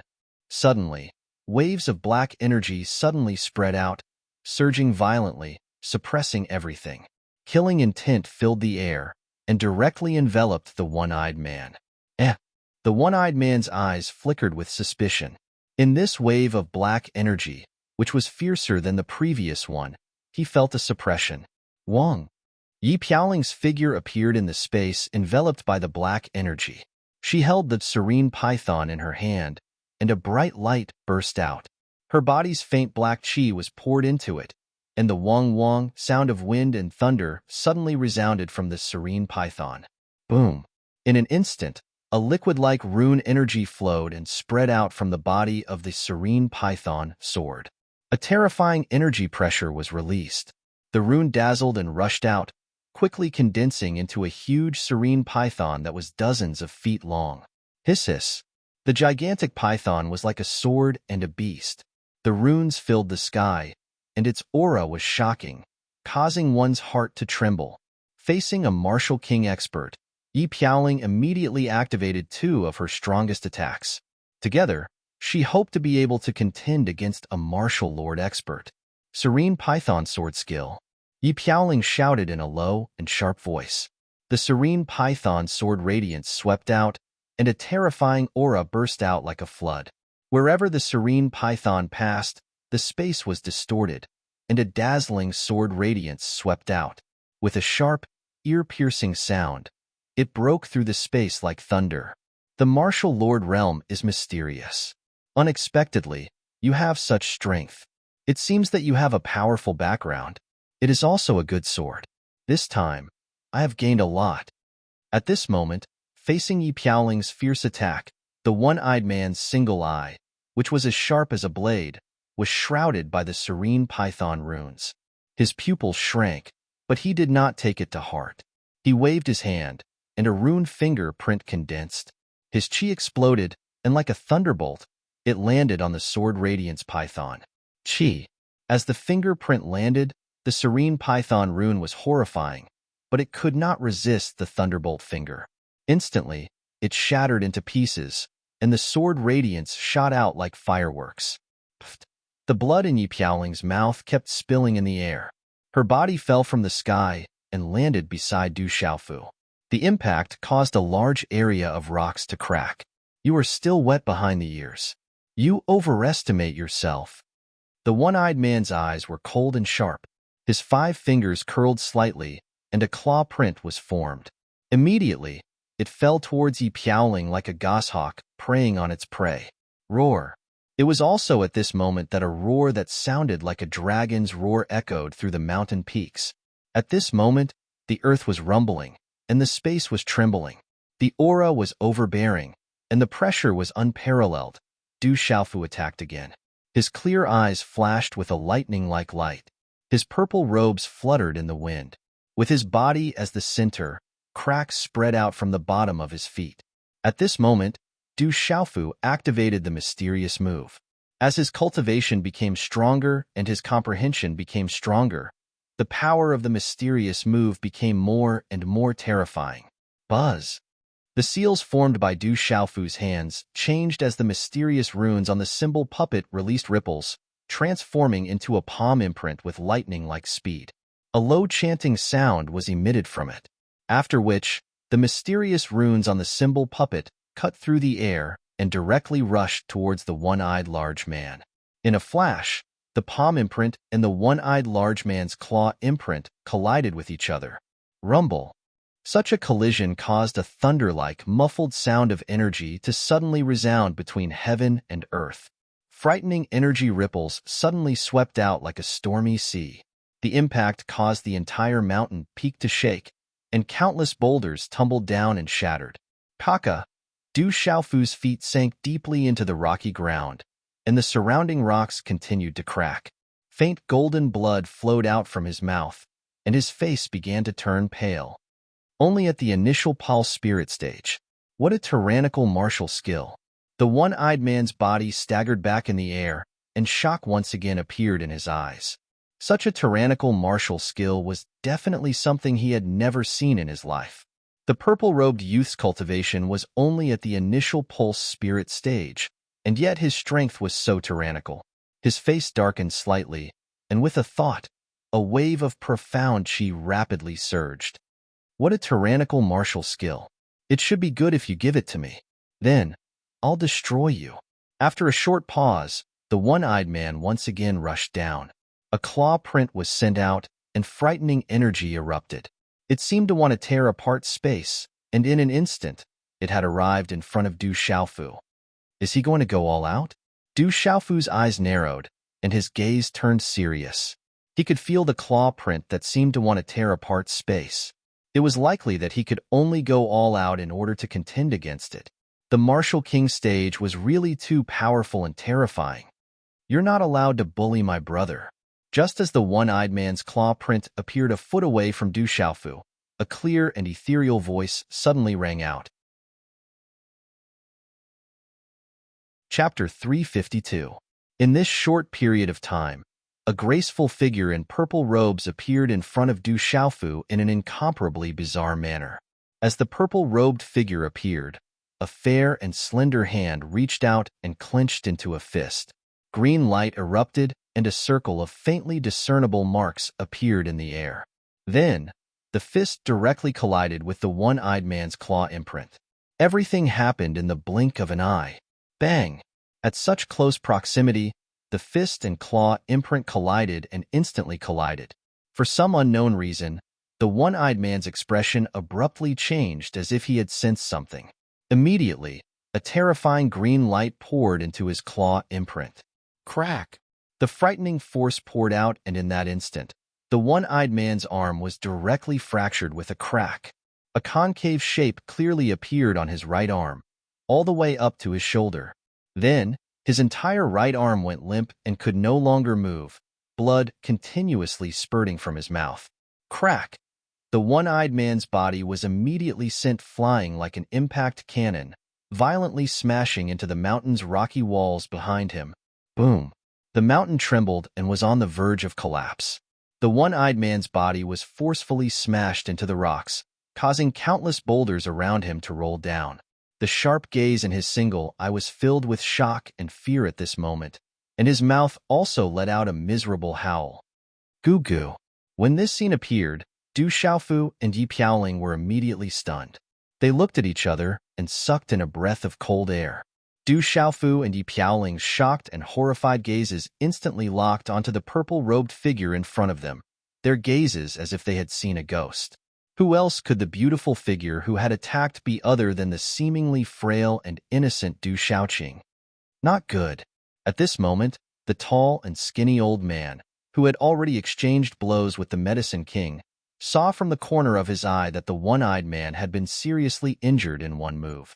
The expression on his wrinkled face changed drastically. Since that terrifying young lady could seriously injure the one-eyed man in one move, he was naturally no match for her. Now that he had the upper hand in front of the Medicine King, he immediately made a decision. He instantly fled, not daring to linger at all. Clean and efficient, without the slightest hesitation. You're also a bad person who bullied my brother. I can't let you escape. On Du Xiaoqing's drop-dead gorgeous face, her pure and innocent temperament was completely chilly at this moment. Her entire body was wrapped in dazzling green light, causing her to seem charming, holy, and peerlessly noble. Her beautiful figure was like a bolt of lightning, and she actually vanished on the spot like a ghost. Even her afterimage was difficult to see clearly. "Chi, get down." A clear and ethereal low voice rang out, and a green aura rushed out from her body. Her delicate hand fell, and the green talisman engravings on her palm exploded, solidifying and suppressing the entire sky. Her aura was noble as she slapped towards the tall and skinny old man. The aura of the Beast Clan. The tall and skinny old man was shocked. This young lady clearly had the aura of the Beast Clan, but at this moment, he couldn't even sense the cultivation level of this young lady. He could only feel that under that terrifying aura, a pressure caused the profound chi in his body to stagnate, and his meridians and souls to not dare to move. This young lady's original body was definitely an incomparably terrifying existence. In a panic, a strange white rune surged out from the tall and skinny old man's body, turning into a layer of white ice. In the blink of an eye, it covered his body, forming a white ice armor to protect his body. As the ice armor condensed, Du Xiaoqing's palm landed on the bone-chilling ice armor. Kacha, a huge force swept out, causing the sky to tremble violently. The green talisman engravings directly destroyed the ice armor, turning into runes and disappearing. Chilala, almost unstoppable, the tall and skinny old man's body directly smashed down from the sky like a meteorite, crashing into the mountain peak. It was unknown whether Du Xiaoqing did it intentionally or not, but the tall and skinny old man's body smashed down, coincidentally hitting the one-eyed man who had just escaped from the crack in the rock. Bang bang! With a low muffled sound, under the impact of the tall and skinny old man's fall, the one-eyed man was once again smashed into the rock on the ground. Poochie! The two of them smashed down, spitting out blood from their mouths. The entire huge mountain peak shook and cracked from the impact. Swoosh swoosh! The King of Medicine's figure appeared in an instant, and several fingerprints fell like lightning on the one-eyed man and the tall and thin old man, who were already seriously injured. The two of them were imprisoned, and their chi and martial veins were sealed. After doing all this quickly, the Medicine King raised his head and looked at the purple-robed young lady who was slowly descending from the sky. His eyes, which had always been calm, rippled like stormy waves at this moment. The two of them were Martial King realm experts, who could be considered as strong figures in the entire central state. But at this moment, they were actually directly injured by the seemingly innocent young lady to the point that they couldn't even fight back. How shocking was that? Gulp gulp, Du Xiaofu and Yi Piaoling both had blood dripping from the corners of their mouths, but at this moment, their eyes were lifeless, their throats were moving, and they continuously swallowed their saliva. Brother, are you okay? Du Xiaoqing's graceful figure landed in front of Du Xiaofu. The loose purple robe couldn't cover up her enchanting curves. On the young lady's face, her pure and innocent eyes were looking at Du Xiaofu, full of concern and worry. I'm fine. It's just a small injury. I'll be able to recover after a period of time. Looking at the young lady in front of him, Du Xiaofu could only be shocked. How could this girl break out of the cocoon inside the powerful demonic tiger's corpse? Was she reborn from the ashes? Or was she just born? It seemed that this girl definitely had many secrets. Kid, let's leave this place first. I'm afraid that someone will come here soon. Not far ahead, there's a hidden place where I usually stay. I'm afraid that you guys will need to heal your injuries first. The King of Medicine said to Du Xiaofu. Du Xiaofu looked at the ground. At this moment, the one-eyed man and the tall and skinny old man were already sealed. He said, "What about them?" Du Xiaofu didn't reject the King of Medicine's suggestion. nor did he have any intention of running away. Yi Piaoling was hit by the crimson fiend palm, so he needed the king of medicine's help. Now that Du Shaoqing was by his side, Du Xiaofu was even more fearless. That girl dealt with them. I'll leave them to you. The king of medicine's gaze once again fell on Du Shaoqing. His eyes were still filled with shock. Then take them away. Du Xiaofu made a decision. After all, they were two martial king realm experts. Keeping them alive should be of some use. Whoosh whoosh. After a short period of time, the four of them flew into the sky and disappeared from the mountain peak. After dusk, the night was dark. The moon was dark and the stars were bright, making the desolate mountains dark and gloomy. On a desolate mountain peak, the corpse of a black-robed young man with a broken arm was lying on a rock. He died miserably. A skinny old man in a black robe looked at the corpse of the young man on the rock. His eyes flashed with a cold light. A monstrous evil aura swept out, causing the entire surrounding to suddenly freeze. Du Xiaofu, I, Shui Tianqiu, swear that I will never let a little bastard like you go. Never. His arrogant and angry laughter resounded like thunder in the night sky. That wild and gloomy voice contained a monstrous baleful aura and coldness, causing the blood and profound energy of countless treasure hunters in the surroundings to almost freeze. Their hairs stood on end for no reason, and uneasiness and fear surged out from their hearts. That baleful aura and coldness caused one's hair to stand on end. Who is this Du Xiaofu? How did he offend Shui Tianqiu? It's said that Du Xiaofu is a student of the Tianwu Academy. He was the one who bought the profound spirit Heavenly Vine from the Mu clan's trading company. This time, it seems that Du Xiaofu killed Shui Tianqiu's son, Shui Yuming. Several martial marquee experts from the Black Fiend sect also died in the hands of Du Xiaofu. Are the students of the Tianwu Academy so terrifying to kill Shui Tianqiu's son? No wonder Shui Tianqiu was enraged. I'm afraid that Du Xiaofu will be unlucky as long as he's in the dark forest. His ending will definitely be miserable if he falls into Shui Tianqiu's hands. Do you think that Du Xiaofu is easy to deal with? If he's easy to deal with, he wouldn't have killed Shui Yunming. There were many experts in the dark forest recently. Countless experts and adventurers from the surrounding empires flocked into the dark forest in search of the revered artifact abode. It was rumored that there were even people who had witnessed the death of martial king realm experts in the sealed land. Everyone searched bitterly. Although there were many puppets, spiritual tools, talisman weapons, and even priceless forging materials, no one was able to find the real revered artifact abode. There were also rumors that someone must have obtained the real revered artifact abode and left quietly. That was because there were experts who sensed the traces left behind by the supreme treasure in the sealed land. However, whether it was true or false or true, no one could tell for sure. Among them, there was a student of the Tianwu Academy named Du Xiaofu. His name also spread along with the revered artifact abode. Along with Du Xiaofu's anecdotes in the Tianwu Academy, he attracted the attention of countless people in an instant. Under such circumstances, the name Du Xiaofu became one of the most famous students in the Tianwu Academy in recent years. 3 days later, at dawn, the first rays of the rising sun shone through the horizon. Today's explosion, Xiao Yu is still writing. Chapter 353. In an instant, a fireball soared into the sky, a rosy glow covering the horizon. Light and shadow were ever-changing as it enveloped the mountain range. Within a secluded valley, in the simple wooden house, a purple-robed, long-haired youth sat cross-legged.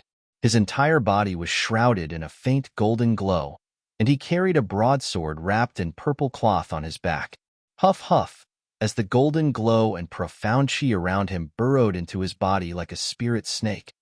The purple-robed youth opened his mouth and spat out a stream of turbid air that rippled in the air before him. His tightly shut eyes opened at the same time, golden runes flashing and receding in his faint golden pupils, then turning into a clear and deep gaze. Big brother, have your injuries healed? A young face drew close to Du Xiaofu's clear eyes that had just opened, a pure and innocent gaze rippling.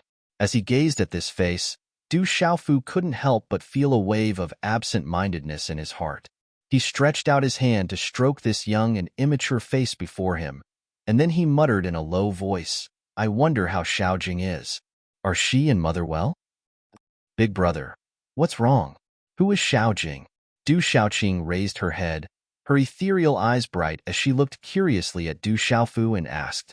Du Xiaofu came back to his senses and slowly got up, smiling as he said, "Xiaojing, she should be your elder sister. Do I still have an elder sister? Where is she now? When can I go see her?" Du Xiaoqing smiled, her smile like a blooming epiphyllum, moving one's heart and soul.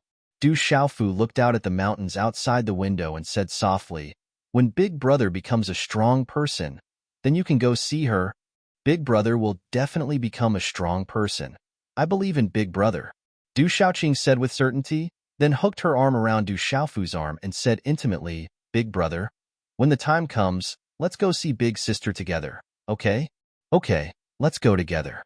Du Xiaofu turned his head slightly, looking at the young face in front of him. She looked harmless to humans and animals, but who would have thought that this girl could seriously injure a martial king expert with a single slap? When she became fierce, she was absolutely terrifying. A moment later, Du Xiaofu saw the Medicine King in the wooden house's small hall. "Kid, your injuries are recovering quickly. We meet again."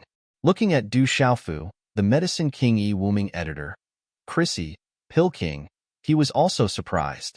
It seemed that he could see this fierce kid everywhere, and every time they met, this kid's strength.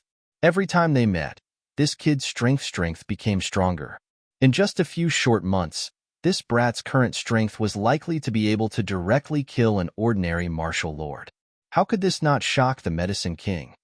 "I also, Xiaofu's." Du Xiaofu smiled bitterly and sat down on the wooden chair beside the Medicine King. He raised his head and looked at the Medicine King Yi-Wuming editor. Xiaofu said, "Do you still want to make things difficult for me?" The Medicine King Yi-Wuming looked at Du Xiaofu. He knew that this kid in front of him was full of secrets and treasures. Xiaofu said, "The girl beside you is not to be trifled with. I'm afraid that even if I wanted to make things difficult for you, I would not be able to do anything to you. Moreover, you saved me this time, so let's write off all our previous grievances." "I don't think there is any grievances between us. It's just that you want to bully the young." Du Xiaofu glared at the Medicine King and then shook his head. He looked at the Medicine King and said, "But this time, we can't write it off. We saved you this time, so you owe us a favor." The Medicine King looked at Du Xiaofu and said, "Even if you didn't do anything, do you think that Ice King Qin Hungshan and Eagle King Gong Dao would be able to do anything to me? At most, I would have to pay a heavy price." "Ice King Qin Hungshan, Eagle King Gong Dao, you know them?" Du Xiaofu asked the Medicine King curiously. "Not really. We've only met once or twice. Ice King Qin Hungshan is a fugitive from the Tianhu Empire. It is said that he has committed many crimes in the Tianhu Empire. He is infamous and is not a kind person. Eagle King Gong Dao is a fugitive from the Stone Dragon Empire. It is said that his left eye was destroyed by an expert from the Stone Dragon Empire's Qing family. Now, he doesn't dare to step into the Stone Dragon Empire. I don't know how he offended the Qing family." Yi-Wuming said to Du Xiaofu, "I didn't expect these two to have been hiding in the dark forest all these years for the revered weapon cave dwelling. I was lucky this time.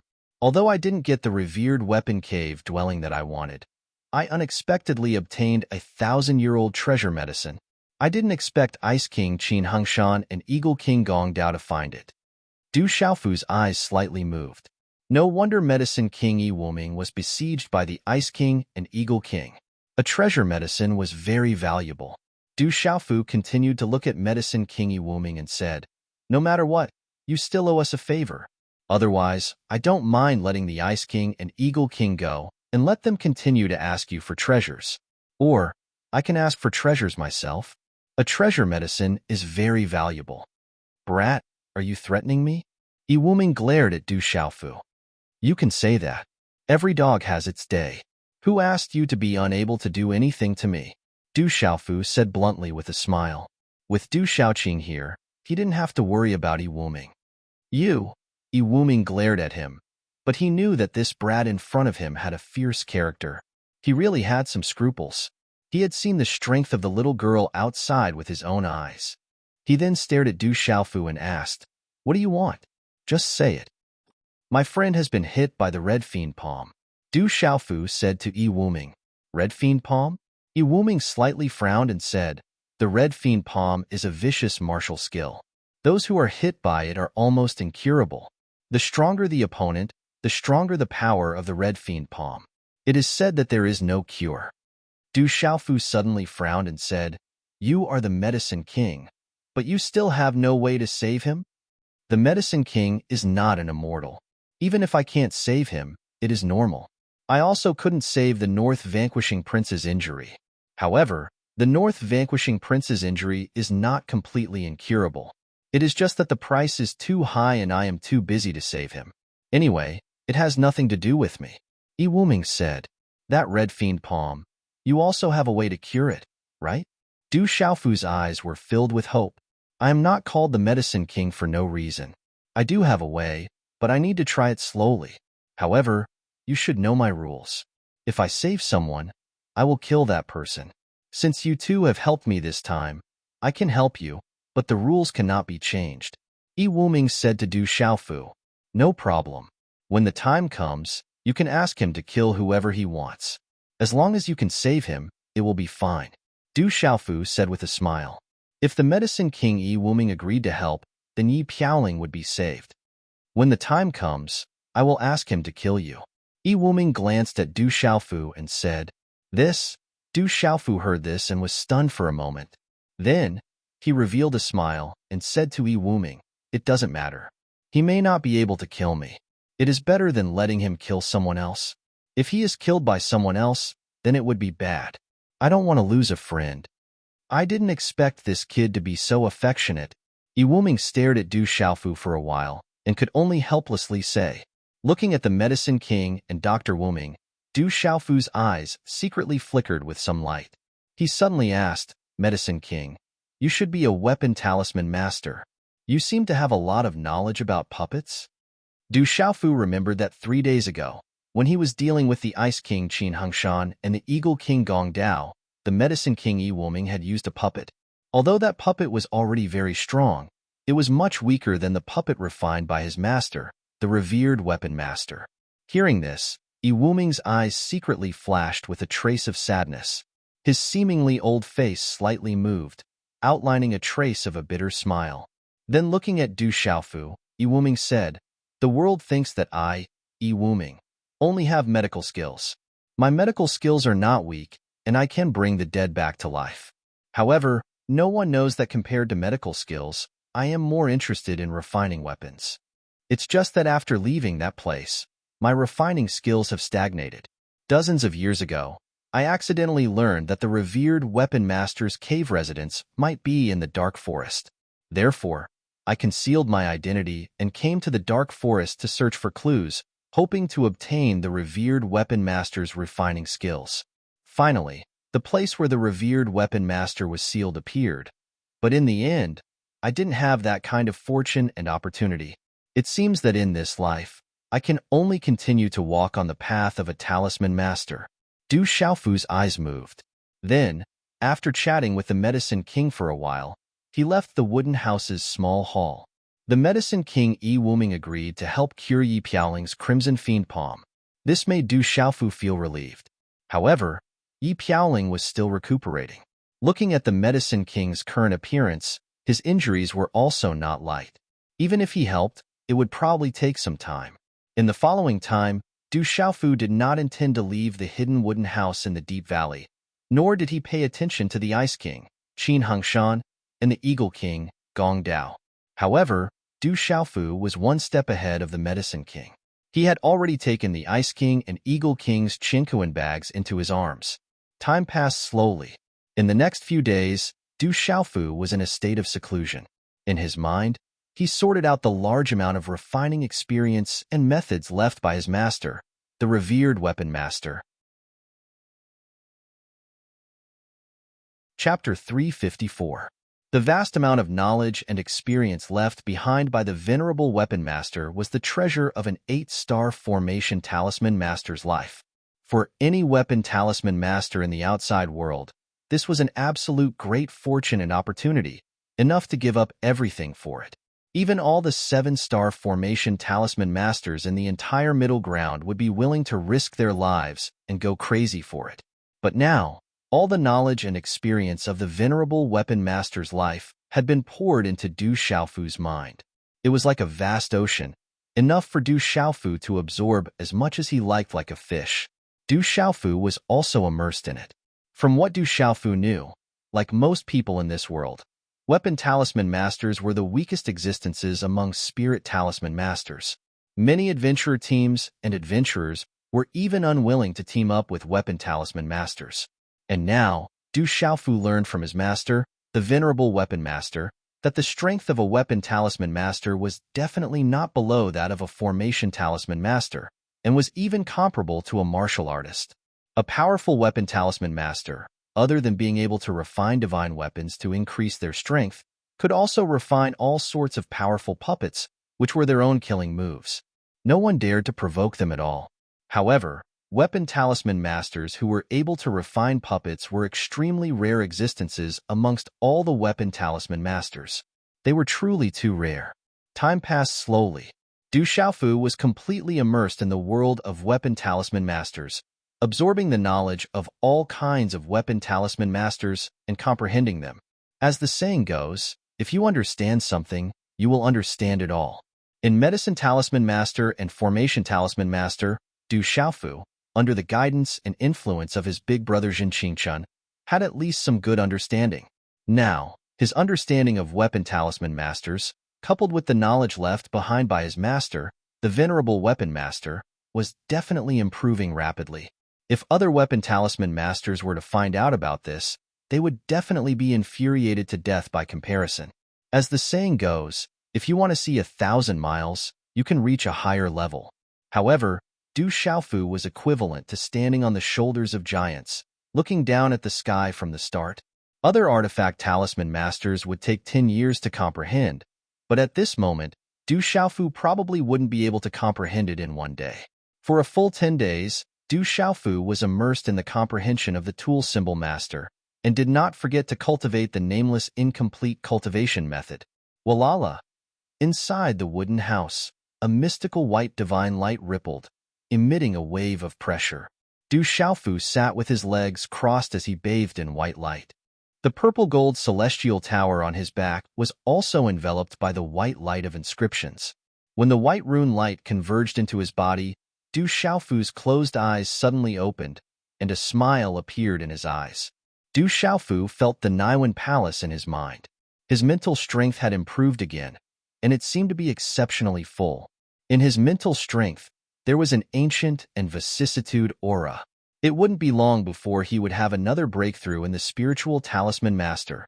Then, a shocked expression appeared on Du Xiaofu's face. From the lifetime comprehension left by his master, Du Xiaofu knew how powerful and vast a tool symbol master was, especially his master's achievements in refining weapons, refining puppets, and so on. It was not an exaggeration to say that he had reached the peak of perfection. Among them, what shocked Du Xiaofu the most was the secret weapon technique and sacred body technique left by his master. The secret weapon technique was a technique used to refine spiritual weapons. Above the spiritual weapon was the talisman weapon. Above the talisman weapon was the Tao weapon. Above the Tao weapon was the magic weapon, and above the magic weapon was the holy weapon. However, not to mention the holy weapon, even the magic weapon was a legendary existence to everyone in the world. The spiritual weapon was endowed with spirituality by the refiner. Just like demonic beasts and wild beasts, there was a qualitative difference. On the other hand, the talisman weapon had its own rune power on the basis of the spiritual weapon. Just like the difference between the pulse movement realm and the pulse spiritual realm, there was a qualitative difference between the two. As for the Tao weapon, it was different from the talisman weapon. It was said that the Tao weapon could communicate with the energy of heaven and earth and borrow the power of heaven and earth.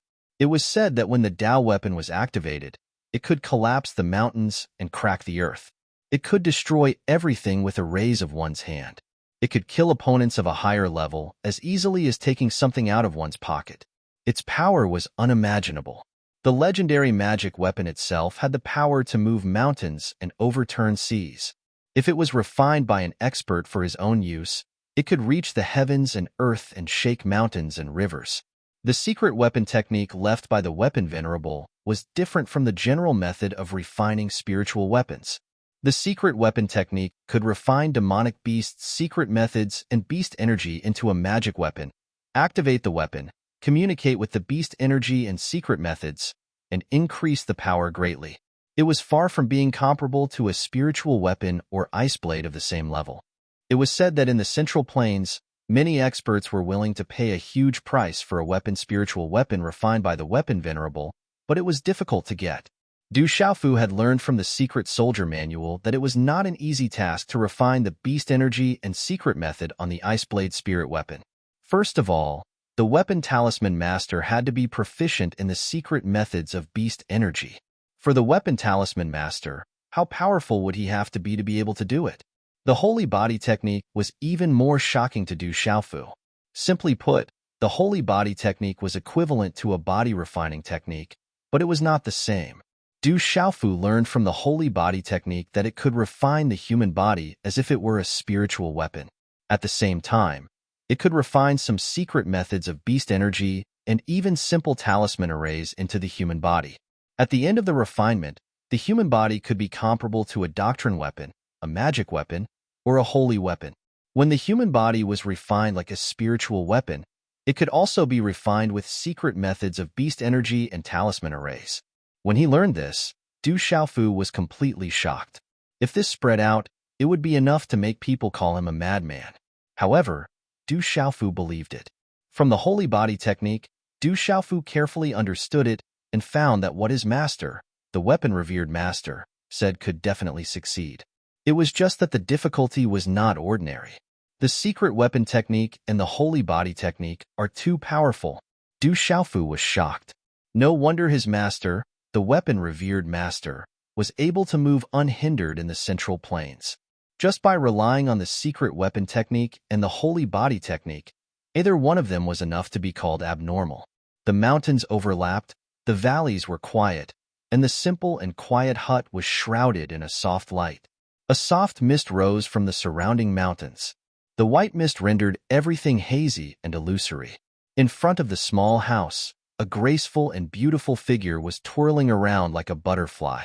Her purple robe was swirling, revealing the allure of her graceful figure. "Little Qing, what are you doing?" Du Xiaofu walked out of the hut and saw Du Xiaoqing spinning around. Her graceful curves were the complete opposite of her innocent appearance. Looking at that alluring curve, Du Xiaofu sighed inwardly. That girl's development was really not bad. He didn't know what that girl's original body was, but judging from the aura when she attacked, her original body was definitely an extremely terrifying existence. "Brother, have you come out of seclusion? I'm dying of boredom." Seeing Du Xiaofu, Du Xiaoqing immediately turned around and ran over happily. She intimately held Du Xiaofu's arm. In the past 10 days, Du Xiaoqing was extremely bored in the valley alone. She could not even find someone to talk to. The old man called the medicine king saw her and immediately left, as if he was afraid of her. Du Xiaofu gently patted the back of Du Xiaoqing's head and said with a smile, "We're about to go out. Did you see the medicine king? That old man seems to be treating Yi Piaoling's injuries." Du Xiaoqing raised her head and said, "Treating injuries?" Du Xiaofu's eyes moved. After a while, in a quiet room inside the hut, Du Xiaofu saw the medicine king, who was examining Yi Piaoling. A stream of rune light moved around Yi Piaoling's body. Yi Piaoling, who was sitting cross-legged, suddenly screamed. His face turned pale, and he spat out a mouthful of black blood. "Old man, what did you do to him?" Du Xiaoqing suddenly shouted at the medicine king, Yi Wuming, with an unfriendly face. Her ethereal eyes stared at the medicine king, Yi Wuming. "I'm fine. The medicine king is treating me." Yi Piaoling immediately raised his head and said. He was afraid that Du Xiaoqing would not be polite to the medicine king. After spitting out that mouthful of black blood, his pale face began to redden. It was obvious that the treatment was effective. Phew! Yi Wuming exhaled a mouthful of turbid qi from his mouth. He withdrew his handprint and looked at Du Shaoqing with fear in his eyes. Medicine King, what's the situation?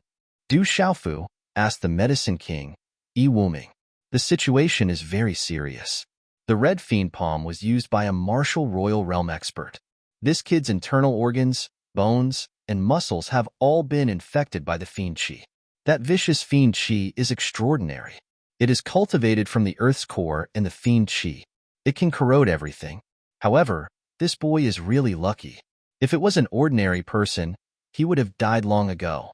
It is a miracle that he was able to break through again after being severely injured. However, this has made his injuries more serious. Yi Wuming stood up and looked at Du Xiaofu. He continued, I can treat him, but I will need a lot of heavenly treasures to refine elixirs. I will also need to treat him many times to remove the evil qi that the red evil palm left in this boy's body. This process is very dangerous and cannot be completed overnight. It will take at least 3 years. As long as it can be cured, I will do my best to gather all the heavenly treasures and elixirs needed.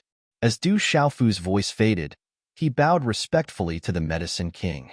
The Medicine King glanced at Du Xiaofu and said, All right, don't say those empty words. If you really want to thank me, do you still have that stone? Why don't you give it to me so I can study it? Continue writing. Continue writing. Chapter 355. I'm afraid that won't do. Du Xiaofu shook his head. He hadn't expected the Medicine King to still be concerned about Du Xiaoyao. Taking out a jade slip, he handed it to the Medicine King and said, This is more suitable for you. Take it as my thanks for your help. What good things can you give me? The Medicine King's gaze flickered as he took the jade slip from Du Xiaofu's hand, not paying it much mind. Night fell and the sky was high in the sky. A crescent moon hung quietly in the southwest sky. The cold moonlight spilled down on the earth, illuminating the deep valley. It was so dark and gloomy. Amidst the continuous chain of mountains, on a towering mountain range, 2 figures stood side by side, bathed in the faint moonlight. This time, thank you very much. Yi Piaoling looked at Du Xiaofu, his black robes fluttering in the wind. His gaze was filled with gratitude. Yi Piaoling knew very well that there seemed to be some grudges between the Du Xiaofu before him and the Medicine King Yi Wuming. However, back then, Du Xiaofu had helped the Medicine King purely, so that he could get the Medicine King to treat his injuries.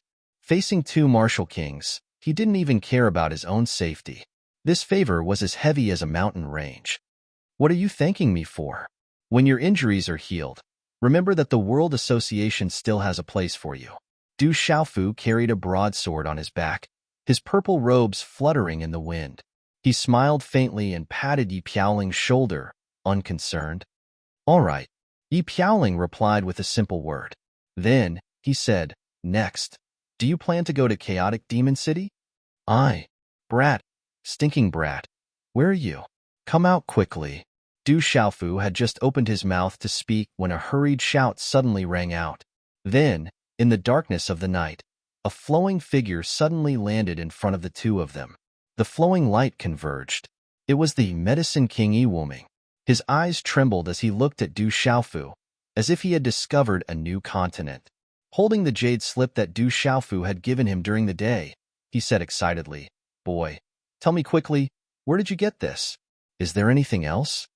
Du Xiaofu looked at the Medicine King with an indifferent expression. With a slight smile on his face, he said, My master left it for me. What Du Xiaofu had given to Yi Wuming in the jade slip was none other than the vast collection of refining methods and insights he had obtained from his master, the venerable weapon. However, what Du Xiaofu had given to the Medicine King was a jade slip that he had made himself. Inside, there were insights on refining tools, refining puppets, and refining other things. There was only a beginning, but no end. However, Du Xiaofu was sure that any talisman master who had obtained the things in the jade slip would go crazy. However, they would not be able to obtain all of it. Their hearts would itch unbearably, and they would be unable to sleep. Your master? Who is your master? The Medicine King stared at Du Xiaofu. From what he had seen in the jade slip, he could tell that it was definitely the work of a top refining grandmaster. It was definitely not something that an ordinary talisman master could have. It is inconvenient to reveal who my master is, Du Xiaofu said. For the time being, it was not convenient to reveal the name of his master, the venerable weapon. Is there any other refining method? There is definitely more information in this jade slip. How about giving it to me? Yi Wuming was surprised and then asked Du Xiaofu. Du Xiaofu rolled his eyes at Yi Wuming and said, "How can the things of the sect be easily given to outsiders? Medicine King, are you deliberately making things difficult for me? I can give you anything in exchange." The Medicine King, Yi Wuming, looked at Du Xiaofu and said while gritting his teeth. Hearing this, Du Xiaofu suddenly smiled and said, "Unless you join my world society." World society. Yi Wuming was surprised. He looked at Du Xiaofu and said, "What is the strength of the world society?" "I am the president of the world society. The world society has just started. If the Medicine King can join, you will be the second person in the Dark Forest to join the world society." Du Xiaofu said with a smile. "Ha ha." Hearing this, Yi Wuming was surprised and suddenly couldn't help but laugh and said, "Boy, I am serious with you. I am not playing with you. You want me to join the world society. Do you know how many large sects have invited me to join? The price is beyond your imagination. There was once a sect that was willing to give me the price of an empire, but in the end, I refused. If I am willing to join a sect, all the large sects in the central province will come to invite me. Do you think I will join your world society, which is just a plaything?" The Medicine King, Dr. Wuming, was absolutely speaking the truth. Although he was only a 6-star talisman master, with his proud medical skills, as long as he was willing, he could enter any large sect and obtain countless cultivation resources. Joining a world guild, which was just a plaything, would be impossible unless he was stupid. First, the world society is definitely not a plaything. Du Xiaofu looked at the Medicine King. On his determined face, there was a golden light in his clear eyes. He said, "It won't be long before the world society rises. 5 years is enough. After 5 years, if you are not satisfied, you can leave the world society. In these 5 years, you can join the world society and I will give you what you want." As his voice fell, another jade slip appeared in Du Xiaofu's hand. Why should I believe the words of a child who is still wet behind the ears? Why should I believe that the world society will rise in the future? Yi Wuming looked at the jade slip in Du Xiaofu's hand, but he was not in a hurry to take it. His gaze was fixed on Du Xiaofu. "Because I can convince you to join. If you can join, then it will prove that the world society is capable of rising, unless the dignified Medicine King feels that he does not have the ability." Du Xiaofu said with an indifferent smile. The jade slip in his hand was directly in front of the Medicine King. He said, "If a sect is willing to give you an empire, then one day, as long as you are willing, the world society will personally conquer 10 empires for you." You have a sharp tongue. Conquering 10 empires for me? Brat, you are truly a newborn calf that is not afraid of a tiger. However, your courage is not bad. 5 years, I will give you 5 years. Within 5 years, I only want an empire in front of me. If after 5 years, there is no empire in front of me, then I will leave the world society without any hesitation. Yi Wuming took the jade slip in Du Xiaofu's hand and said, "Within these 5 years, this old man will play house with a brat who is still wet behind the ears. Welcome to the world society." A smile appeared on Du Xiaofu's face as he looked at Yi Wuming and said, "I will have to trouble old Yi to be the world society's consecrator for now. In the future, the world society will need old Yi to be more attentive. This junior will be very grateful. Since the Medicine King is joining, how about I take this opportunity to join as well?" Yi Piaoling said with a smile, "If you join now, there will be no suitable position for you. However, I have already said that there will always be a position for you. There are not many people in the world society right now. You can be considered the top general of the world society. How about the position of the top general?" Du Xiaofu looked at Yi Piaoling and said with a smile. To be able to persuade the Medicine King to join the world society, Du Xiaofu naturally knew what this meant for the world society. It was enough for him to be the leader of the world society right now. Du Xiaofu also knew about Yi Piaoling's talent. Although Yi Piaoling was only at the profound martial marquis level, he would not be ordinary in the future. There was no suitable position for him in the world society right now. He could be considered the top general of the world society right now. The top general of the world society. Not bad. Yi Piaoling smiled indifferently.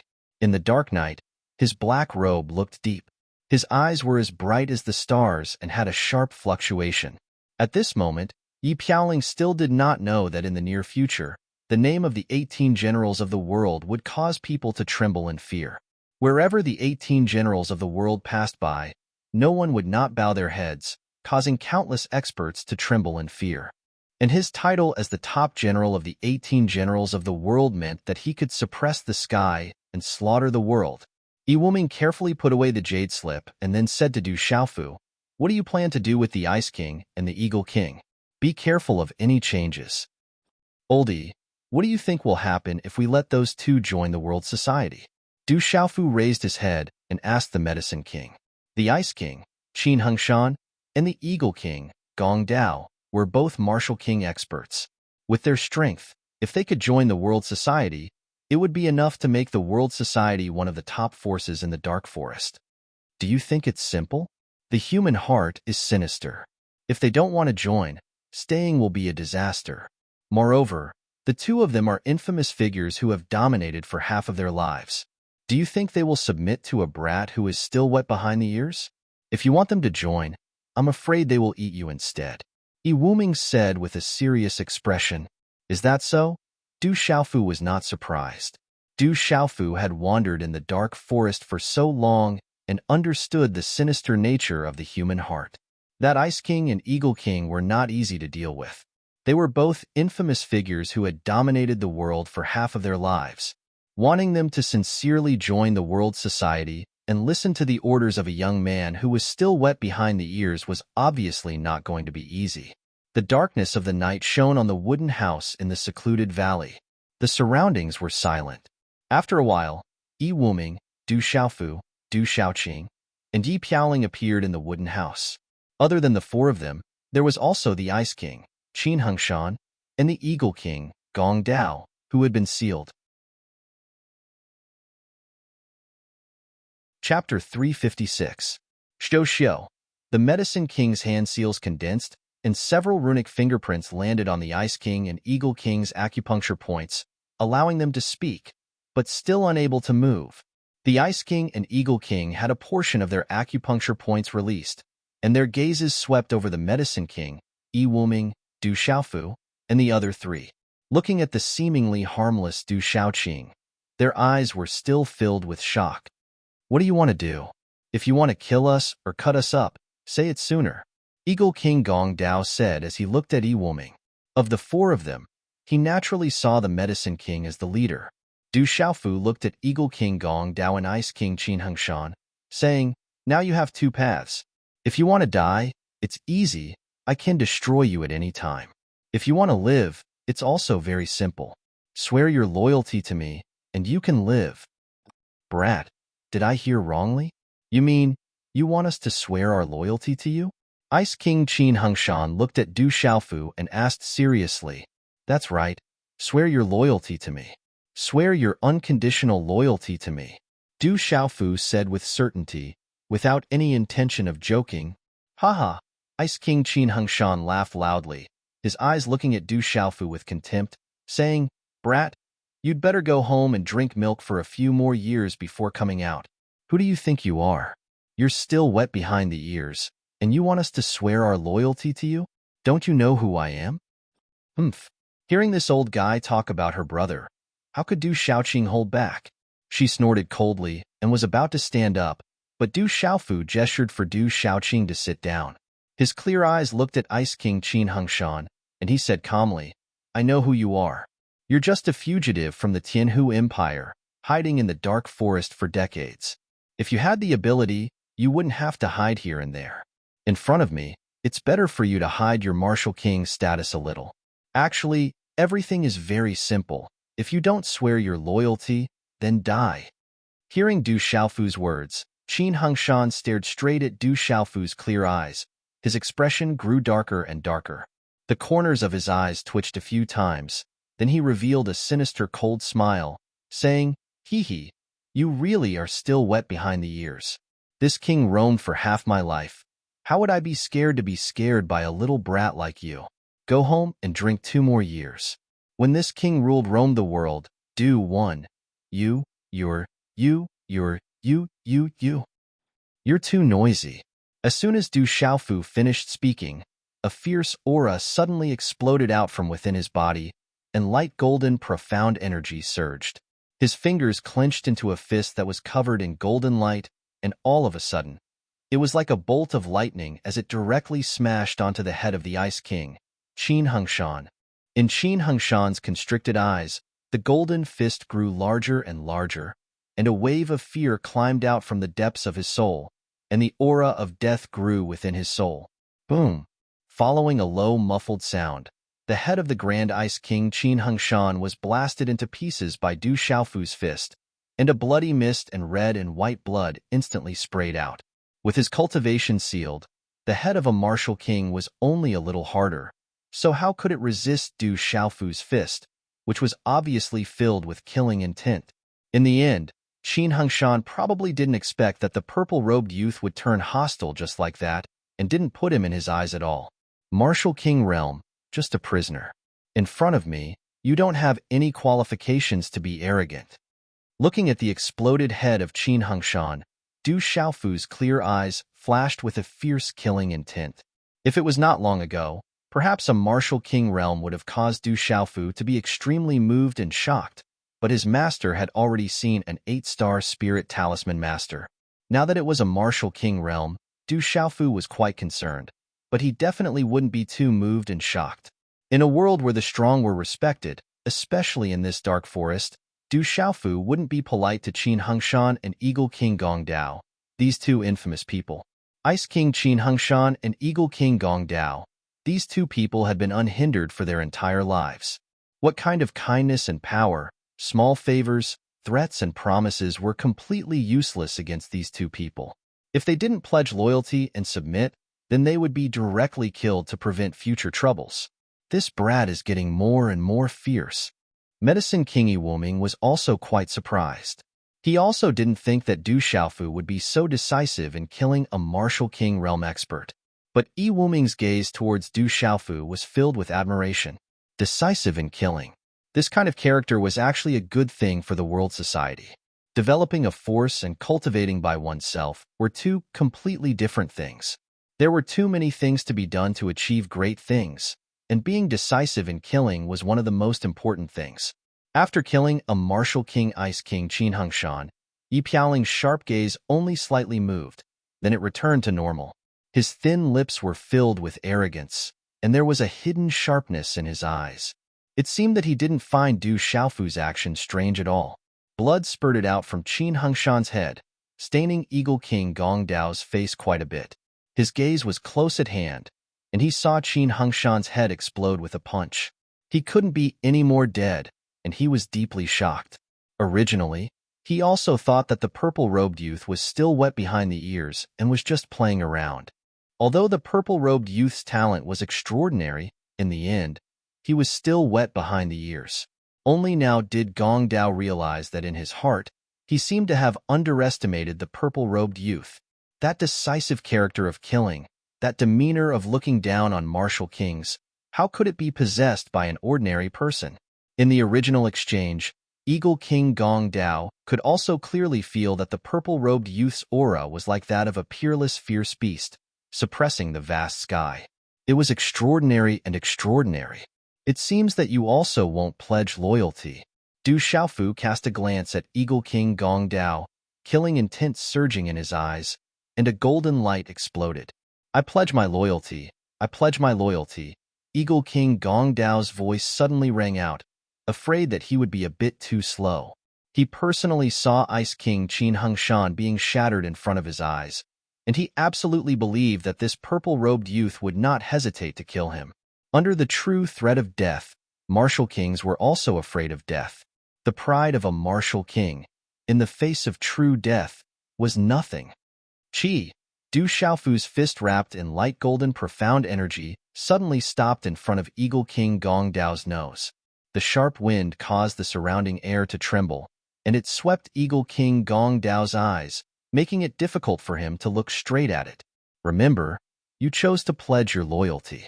If you betray me, I will make you beg for death in the future." Du Xiaofu withdrew his fist. As his voice fell, the sharp killing intent in his eyes disappeared, and he once again regained his clarity. He looked at Eagle King Gong Dao, and a smile appeared on his face. He softly said, "Welcome to the World Society." "What is the World Society?" Gong Dao suspiciously raised his head and asked.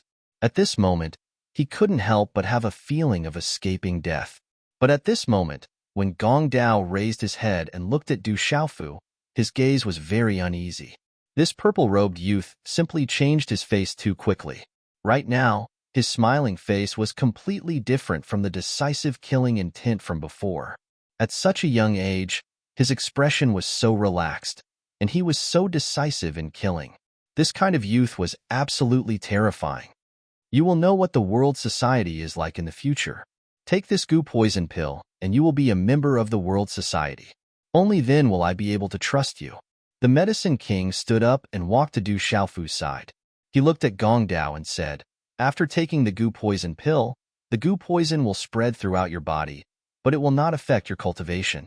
However, you must take the antidote once a year. Otherwise, the goo poison will flare up and devour your essence and blood.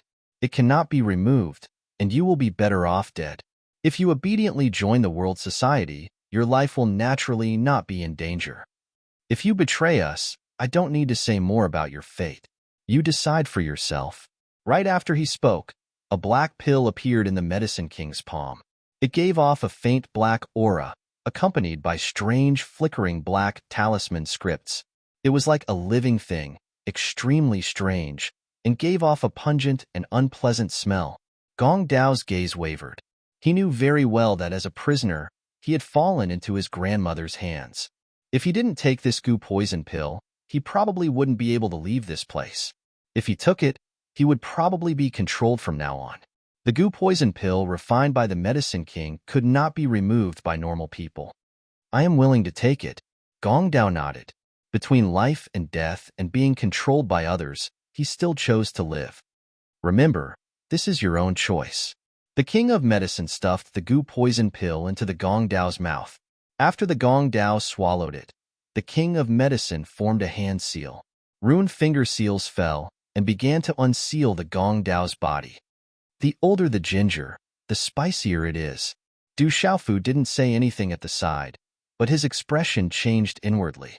With Yi Wuming's goo poison pill, Gong Dao would have no choice but to be obedient. Although it was said that the most important thing to recruit people was to recruit them mentally, at this moment, he had no choice but to recruit them with force. At this moment, the World Society had the Medicine King, Yi Wuming, Yi Piaoling, Gong Dao, and Hua Fankong. Du Xiaofu felt that the World Society had truly formed an embryonic outline. A 6-star spiritual talisman master and a martial king. In terms of strength, they were not inferior to the 1 pavilion, 1 castle, and 2 sects. However, in terms of foundation, they were not far behind. The entire World Society didn't even have many people now. Naturally, it couldn't be compared to the 1 pavilion, 1 castle, and 2 sects. Chapter 357. Translator. H2DH2 Mr. Far away from the dark forest, there was a mountain range with steep cliffs and surging rivers. Lush trees covered many buildings that stretched into the distance. It was a magnificent sight, ancient and profound. There were surging rivers in the mountain range, winding along the rivers. Even the mountains on both sides were dark green in color. Mountain after mountain rose from the ground. Strange peaks spread out, and strange rocks of strange shapes. In a quiet courtyard, a girl in tight clothes rushed in from afar. She was 21 or 22 years old and had a peerless appearance. She was Ouyang Shuang from the Tianwu Academy. "Uncle Shi, is there any news of him?" Moments later, Ouyang Shuang appeared in the hall and asked Mu Rongxi. The pulse spirit stage is mysterious. You actually broke through again in the comprehension stage. The cultivation technique your father chose for you is indeed not bad."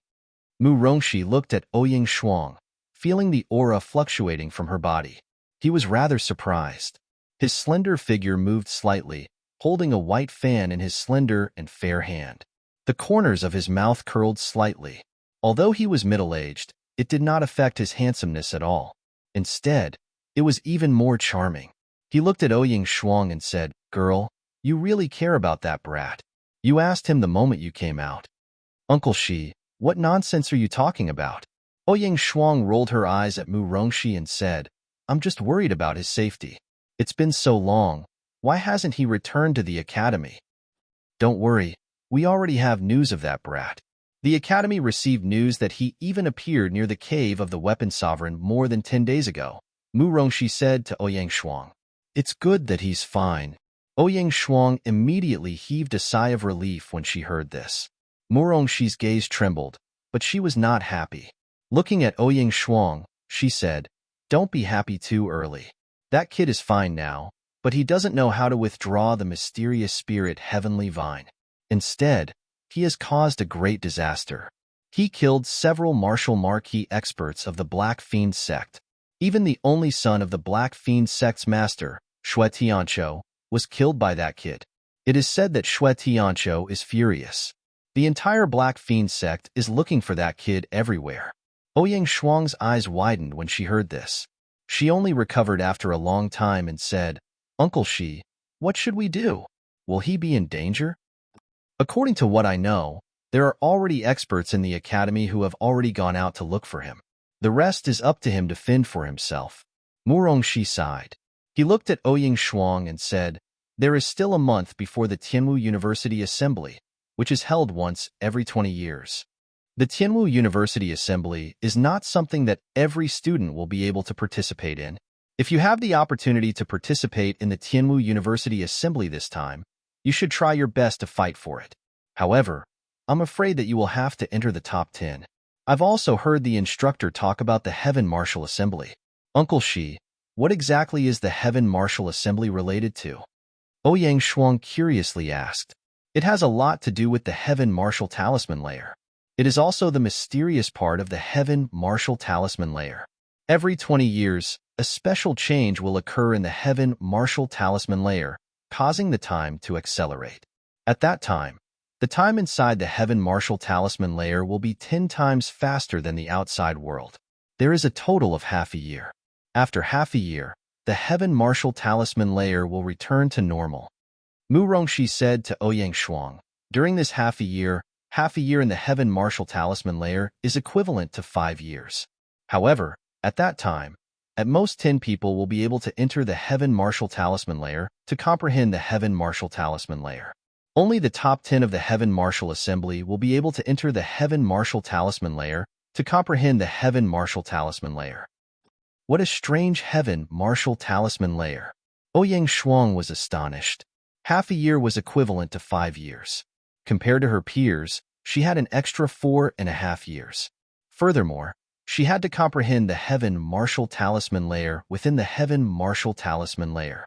How could Ouyang Shuang, who was ranked on the martial ranking, not know what that meant? Big eyes and bright eyes were moved.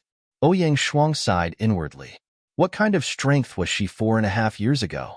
If she were to go back to 4.5 years ago with her current cultivation and strength, how many people of the same generation could be compared to her? This was equivalent to having an extra 4.5 years in the lead among those of the same generation. What a terrifying effect this had. Tianwu Academy was still the same as before. However, without Du Xiaofu in the academy, all the students felt that something was missing. Du Xiaofu's feat of killing a martial lord in the Dark City and Dark Forest and purchasing the mysterious spirit Heavenly Vine had already spread throughout the entire academy.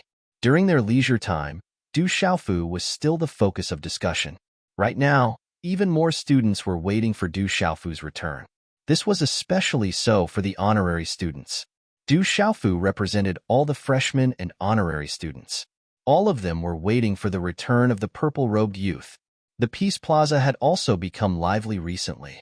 As the Tianwu conference was about to begin, it was said that only the top 100 people on the martial ranking had the qualifications to participate. Thus, many older students had started to challenge each other in order to enter the top 100. Under such intense competition and challenges, the top 100 of the martial ranking had many changes every day. There were many new names that jumped onto the martial ranking. However, no matter how the rankings changed, it was almost always at the bottom of the rankings. The top 50 were calm, and there were no changes.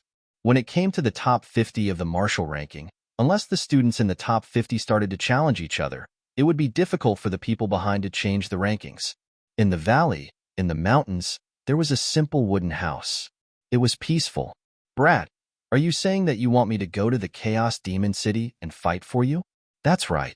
You want me to leave everything to you? In the small hall, Yi Wuming was glaring at Du Xiaofu. This was because Du Xiaofu had just told him to bring Yi Piaoling and the Medicine King's Gong Blade to the Chaotic Demon City to settle down. However, Du Xiaofu wanted to return to the Tianwu Academy first. Old Yi, you've misunderstood. I reckon that I won't be able to leave the Chaotic Demon City for a while.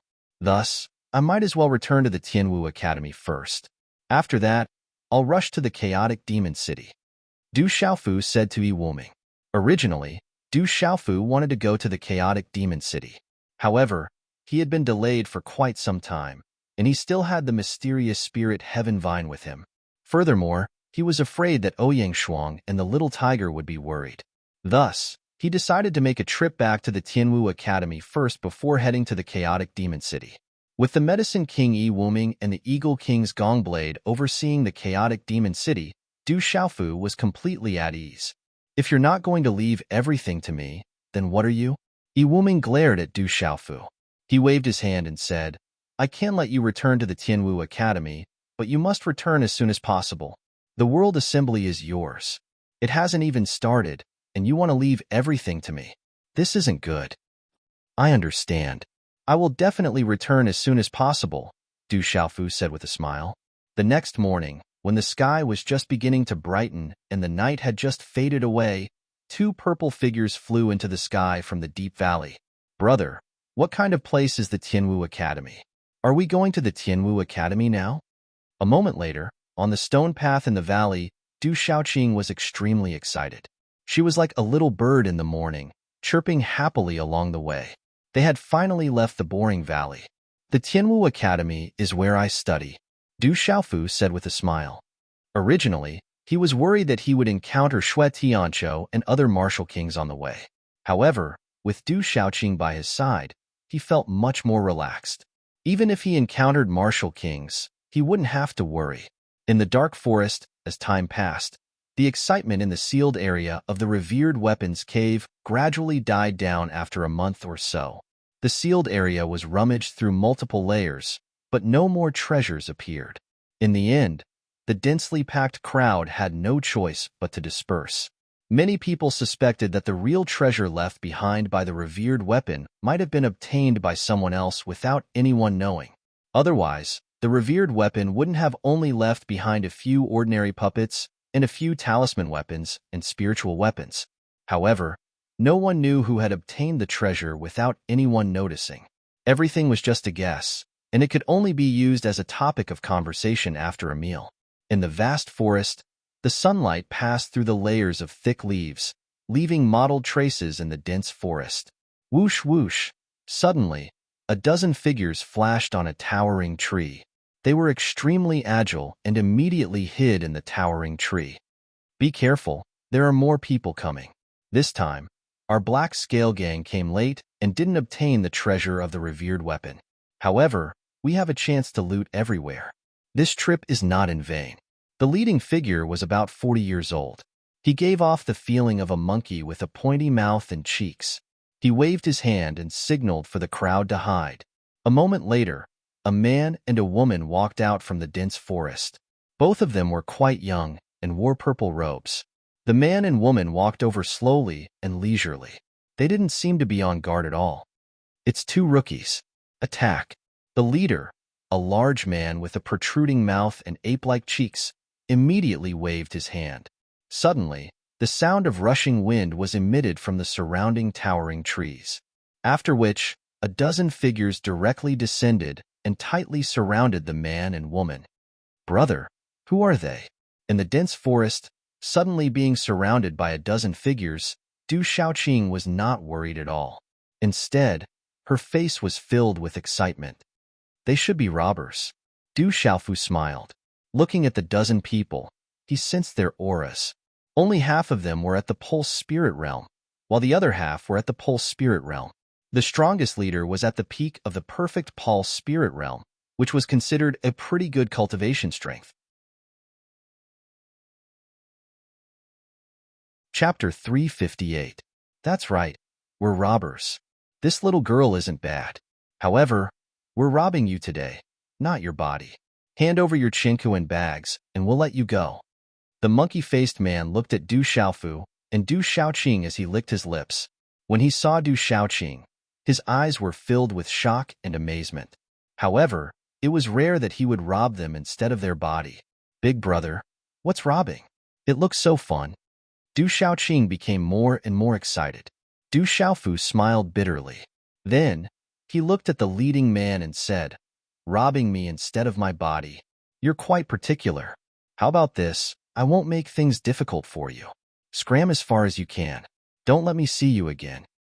Yo, brat, you're still wet behind the ears. You're quite blunt with your words.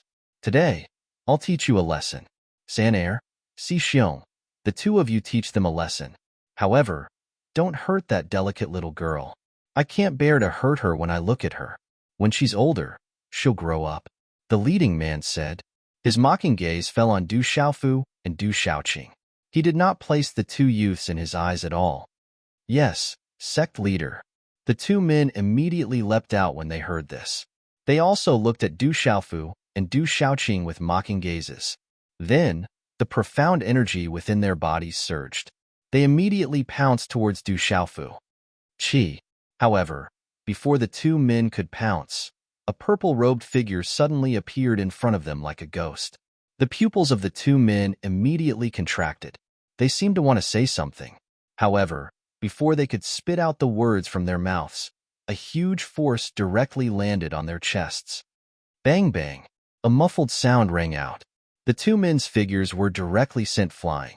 In the end, they collided with a towering tree not far away. Poochie! The towering tree was directly shaken and cracked, and the two burly men also spat out blood from their mouths. Motherfucker, how can this little demon be so tyrannical? The leader of the monkey-cheeked group was shocked. His expression suddenly changed, and a bad feeling flashed through his mind. Just from the aura of the other party, he knew that the young man was much stronger than them. He immediately shouted, everyone, run, run. You're only running now? Don't you think it's too slow? As the faint voice fell, Du Xiaofu's figure strangely appeared in front of the leader with a sharp mouth and ape-like cheeks. His eyes revealed a slight smile. Not good. The monkey-cheeked man thought to himself. Not good. His body trembled, and then a vigorous Xian Qi burst out. Runes surged, and a fist that contained an astonishing amount of Xian Qi directly bombarded Du Xiaofu. The fist was covered in profound energy and was extremely powerful. Accompanied by a sharp wind, it caused the air to emit a low muffled sound. In an instant, it was about to land on Du Xiaofu's body. Bam! As the fist landed, under the astonished gaze of the monkey-cheeked man, it actually landed on Du Xiaofu's chest. At this moment, the monkey-cheeked man was also puzzled. That brat didn't even dodge. Could it be that he was just an empty shell? Just now, he had sent two of his subordinates flying, and it was just because of luck. In reality, this purple-robed youth was just an embroidered pillow. However, just as this thought appeared in his mind, the monkey-cheeked man's face suddenly changed. Just as his fist landed on the other party's chest, he suddenly felt how terrifying it was. The burly man let out a blood-curdling scream. He felt a sharp pain in his fist, as if his fist was about to break. It was as if his fist had hit the hardest steel plate. The sharp pain spread from his fist to his head, and a terrifying rebounding force finally surged into his internal organs. Poochie, a large mouthful of dark red blood was spat out. The big man's fist landed, but he was continuously sent flying. He landed a few meters away, causing the ground to crack and blood to flow out of his mouth again. At this time, the big man realized how terrifying the purple-robed youth in front of him was. He was not someone he could compete with. Can I ask you something? Du Xiaofu squatted directly beside the monkey-cheeked man and asked him neither too fast nor too slow. The dozen or so people who were about to escape froze on the spot when they saw that their helpers were taken hostage. They didn't dare to move. Little. No, sir. Please ask. I will tell you everything I know. The big man immediately replied honestly, and his eyes were filled with shock and fear. I just arrived in the dark forest. It is said that a weapon venerable's cave has appeared here. Can you tell me about the current situation here? Du Xiaofu asked. Sir, the weapon venerable's cave has not appeared for a long time, but it is said that there are many extraordinary spiritual weapons and talisman weapons left behind by the weapon venerable. There are also people who found many treasures. However, this is something that happened a while ago, and many people have already left. The monkey-cheeked man replied honestly, and he didn't hide anything. He said to Du Xiaofu, no treasures can be found in the sealed land left behind by the weapon venerable. Now, many people have gathered here to rob. The deeper you go, the stronger the robbers are. There are also robbers everywhere. If you want to go, you have to be careful. What's the situation in the Black Fiend sect? Du Xiaofu continued asking. Black Fiend sect? The burly man immediately became interested and said, speaking of which, the Black Fiend sect is in a miserable state this time. Especially a few elders and young sect master Shui Yunming. They were all killed by a Tianwu Academy student called Du Xiaofu. They suffered heavy losses. It is said that the experts of the Black Fiend sect are searching for Du Xiaofu with all their might. However, there is news that Du Xiaofu has already been brought back to Tianwu Academy by the experts. The Black Fiend sect can only go crazy, and they don't dare to go to Tianwu Academy to seek revenge on Du Xiaofu. The Black Fiend sect is indeed not idle.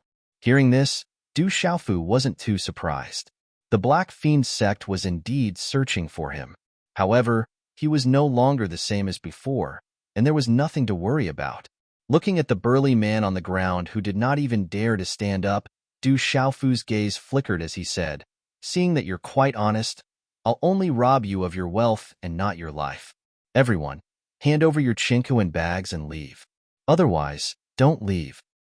Quick, hand over your chinko bags.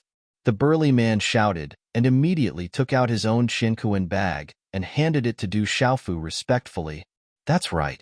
Du Xiaofu smiled as he took the chinko bag from the burly man's hands and skillfully stuffed it into his robes. Seeing Du Xiaofu's skillful movements, the burly man realized that this time, they had encountered a senior who had robbed them. This purple-robed youth looked young, but based on his skillful movement of putting away the chinko pouch, he was afraid that he had a long lifespan. Therefore, now that they had become the victims, everything was reversed. Quick, hand over your chinko bags. Du Xiaoqing shouted and copied Du Xiaofu's actions, taking away the chinko bags from the dozen or so people around them. It was clearly a robbery, but there was a pure and innocent smile on Du Xiaoqing's enchanting face. When the robbers saw this, they wanted to cry, but no tears came out. They called her a little demon. This girl was definitely a little demon. Run, run. After handing over the chinko bags, the leader immediately ordered people to support the two heavily injured men and hurriedly left.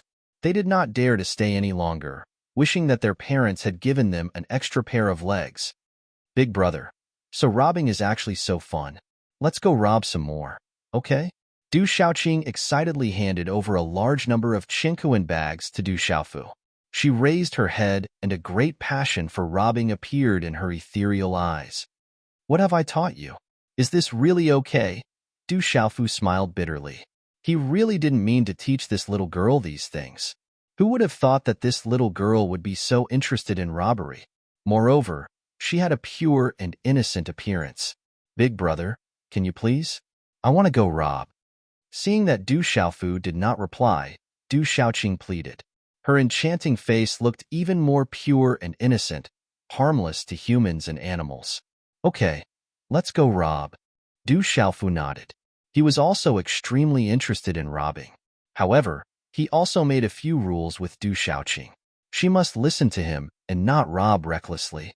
Du Xiaoqing was already very happy to be able to go rob. She immediately nodded her head in agreement. At this moment, no matter what Du Xiaofu said, she would not hesitate to agree. It was fine as long as she could go rob. Go rob, we're going to rob. We're going to rob everyone.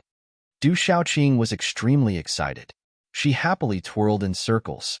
Her wide purple robe swayed up and down. The curve was instantly graceful and alluring. Du Xiaofu could not help but sigh. This girl's development was really good. Swoosh, swoosh. A moment later, the two figures left their original location and rushed into the boundless dark forest. Then, the entire dark forest suffered a calamity. Along the way, who knew how many people became the targets of the two people's robbery? Along the way, there were many small and large groups and factions that appeared in front of the two people. They wanted to rob the two of them. However, the end result could be imagined. Every single one of them was robbed clean. Those who were unlucky were directly slaughtered. However, the majority of people were only robbed of their belongings and did not lose their lives. Only those who were truly wicked and unpardonable were thoroughly killed. Not long after, the news of two fierce male and female bandits appearing in the dark forest quickly spread. The male and female bandits were young, but they were extremely arrogant. Everywhere they went, almost everyone was robbed clean. It was said that those who were encountered by the male and female bandits, regardless of their strength, were robbed clean. Double biting, sneak attacks, tricks, robbing. In short, the male and female bandits were unscrupulous. They only had one goal, which was to rob Chinkuan bags. Chapter 359. It was said that many martial lord realm experts had been easily robbed by the male and female bandits. In order to protect their own faces, those martial lord realm experts did not dare to say anything even though they had been robbed. To those martial lord realm experts, if others were to find out that they, as martial lords, had been robbed, they would lose all face. In the entire dark forest, it was said that at least 1,000 people had been robbed by the male and female bandits. Countless people who had been robbed felt indignant. In the end, they formed a temporary alliance to capture the male and female bandits. They wanted to capture the male and female bandits and take back their Chinkuan bags. According to the descriptions of those who had been robbed, the male and female bandits were both very young. The female was beautiful and pure, while the male had a broad sword on his back. He was dressed in a purple robe and had a sinister smile on his face. With one look, one could tell that he was not a good person. It was likely that the female bandits had been abducted from somewhere. In the end, there were people who were shocked to discover that the male was Tianwu Academy's Du Xiaofu. Especially among those who had been robbed, there were people who had seen Du Xiaofu in Dark City and Dark Forest. With their testimony, they were completely certain that the male was Du Xiaofu, the Du Xiaofu from Tianwu Academy. Suddenly, Du Xiaofu's name became even more resounding. However, many people wanted to spurt out blood after hearing Du Xiaofu's name. This bandit had robbed them clean, and only their pants hadn't been taken off. The blazing sun hung high in the sky. Within the dense forest, a terrifying wave of qi rippled out from the body of a skinny old man. The skinny old man looked to be in his 50s and was all skin and bones. His eyes were sunken deep into his eye sockets, and there was a tinge of red in his pupils. His hands were wrapped in long sleeves and were so withered that they looked like ghost claws. Quick, run, jump. A burly man in his 40s shouted loudly. His face was deathly pale, and there were already a dozen corpses beside him. All of them had been torn into pieces by the claws, and fresh blood dripped from them. It was a tragic sight. A young man in his 30s and a woman in her mid-20s stood behind the burly man. Their faces were pale, and their expressions were panicked. "Big brother, let's go together," the woman shouted in a delicate voice. She wore a tight long dress, and her figure was graceful. Her appearance was also extremely delicate and pretty. "Kiki, you won't be able to leave. None of you will be able to leave. Who asked you to meet me?" The skinny old man laughed coldly as he looked at the delicate woman. He licked his lips, and his eyes were filled with filth as he walked towards the three people. "Hurry up and retreat, or none of you will be able to escape," the burly man shouted with a serious look in his eyes. However, he could only grit his teeth and resist. His martial marquis cultivation exploded, and his profound qi surged like a storm. Accompanied by runes, a palm print suddenly shot towards the skinny old man. Terrifying, profound energy erupted, causing the surrounding space to tremble violently. "You overestimate yourself," the skinny old man sneered. A pair of withered ghost claws were densely packed with mysterious runes.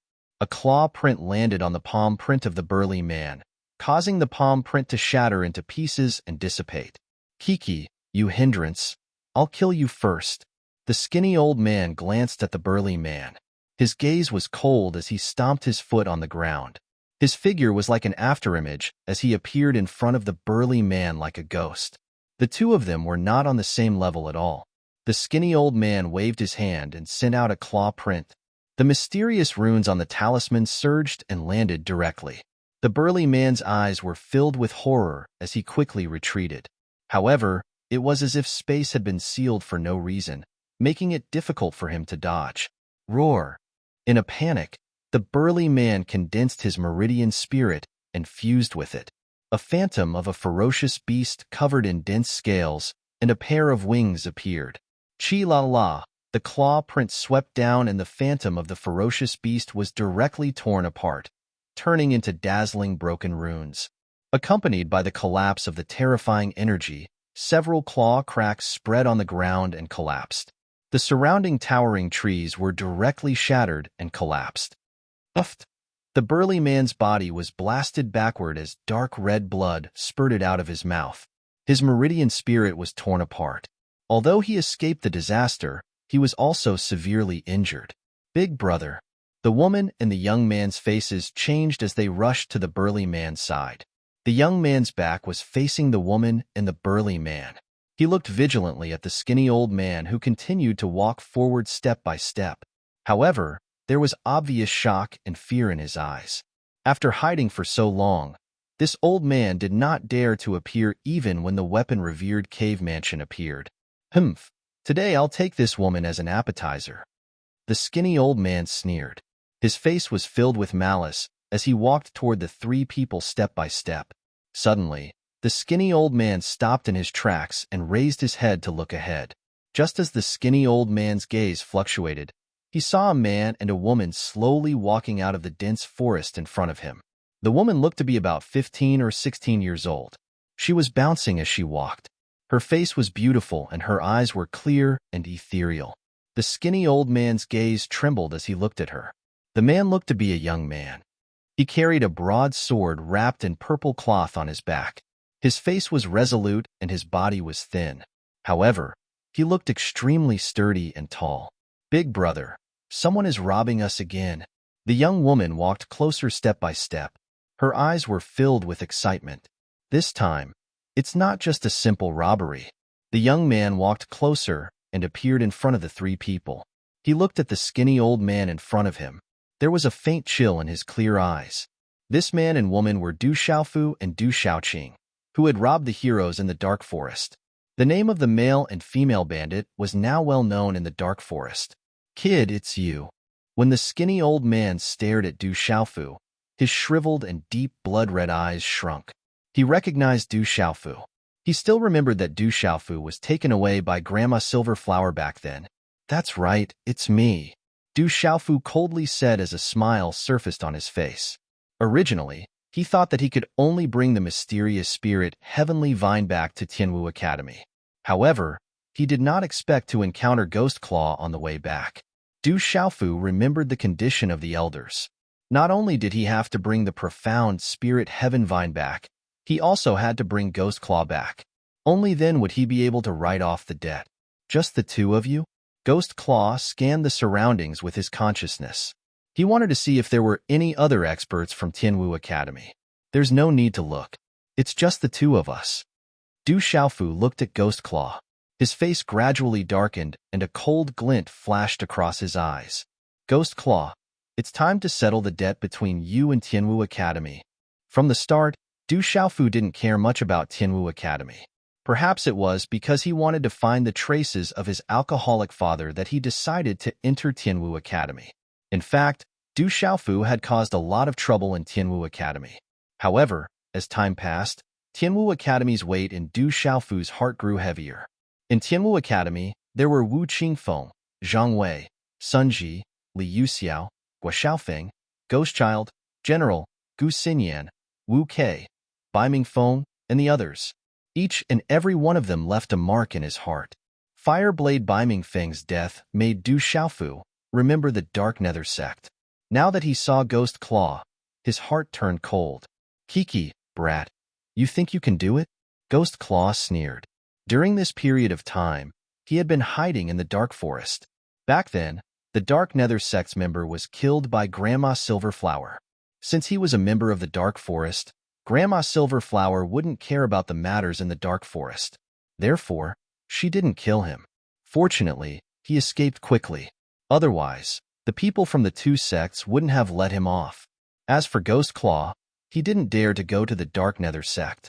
All the experts from the Dark Nether sect had died in the Dark Forest. However, he was still alive. If he went to the Dark Nether sect, he would suffer the same fate. Therefore, Ghost Claw had been hiding in the Dark Forest. He didn't even dare to go to the revered weapons cave abode. He was afraid of meeting the experts from the two sections. At that time, he would suffer a miserable fate. Enough. You killed the Tianwu Academy's elder, stole the profound spirit heavenly vine, and killed the students of Tianwu Academy. A debt of blood must be paid with blood. You must pay the price. Du Xiaofu said with a cold glint in his eyes. Back then, he had asked him to deal with Ghost Claw for the points on the bounty board. Now that he was facing Ghost Claw, it had nothing to do with the points. Unknowingly, Du Xiaofu treated himself as a member of Tianwu Academy. Since Ghost Claw dared to touch Tianwu Academy, he had to pay the price with blood. Profound Spirit Heavenly Vine. How dare you mention the Profound Spirit Heavenly Vine to me? Ghost Claw snorted. Just the mention of the Profound Spirit Heavenly Vine was enough to drive him crazy. After he auctioned the Profound Spirit Heavenly Vine, he received a magnetite card from the Mu clan fort. That was a shocking amount of wealth. However, when Ghost Claw took the magnetite card to exchange for the magnetite card, he realized that the card was empty. There wasn't a single magnetite in it. At that moment, Ghost Claw finally understood. He thought that he was the biggest winner after scheming against Tianwu Academy and toying with countless people. Later on, Ghost Claw realized that the Mu clan fort was the biggest winner. Mu Mingqing was the biggest winner. Tens of millions of magnetite stones had been swallowed by the Mu clan fort. He did not even have a place to reason with them, nor could he find anyone to reason with. Even if he told others about it, no one would believe him. It was his fault for trusting Mu Mingqing too much back then. Chapter 360. This was the law of the jungle in the dark forest, where strength reigned supreme. Since he wasn't as strong as Mu Mingqing, he could only swallow his pride. Brat, the Profound Spirit Heavenly Vine is still in your hands, right? Suddenly, Ghostly Claw stared at Du Xiaofu. The Profound Spirit Heavenly Vine should still be with this brat. Recovering it after losing it wasn't bad at all. Ghostly Claw stared at Du Xiaofu before turning to Du Xiaoqing, who was standing beside Du Xiaofu. Ghostly Claw sneered as his lips curled into a sinister arc. Looks like my luck is pretty good. Not only did you deliver yourself to my doorstep, you even brought such an extraordinary lass with you. I never expected the lasses of Tianwu Academy to be so extraordinary. You'll be in a miserable state. Du Xiaofu's expression turned increasingly sinister. Profound energy surged as a faint golden glow surrounded his body. As he sensed the aura on Du Xiaofu's body, a sinister chill gradually emerged in Ghost Claw's eyes. With a sneer, a sinister aura spread out from his body. Under the sinister aura that surged out from Ghost Claw's body, it caused the profound energy in the bodies of the burly man, the young man and the woman behind Du Xiaofu and Du Xiaoqing to stagnate. When the three of them saw that the two youths actually had the courage to resist Ghostly Claw, they retreated in astonishment with grave expressions. Brat, you're courting death. As soon as he said those words, a sinister smile crept onto Ghost Claw's skinny face. It was just two brats, and there were no other experts from Tianwu Academy around. What did he have to fear? Stomping his foot on the ground, he dashed towards Du Xiaofu. The talisman inscriptions on his claw moved, threatening to tear space apart. Chi. Ghost Claw's figure turned into an afterimage. Just like a ghost, he appeared in front of Du Xiaofu in the blink of an eye.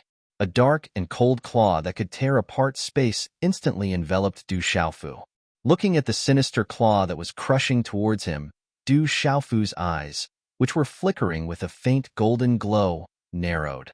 Suddenly, the golden runes in his eyes surged and 2 rays of golden light shot out from his eyes. Humph. Du Xiaoqing couldn't help but want to make a move. She couldn't bear to see someone bully her brother.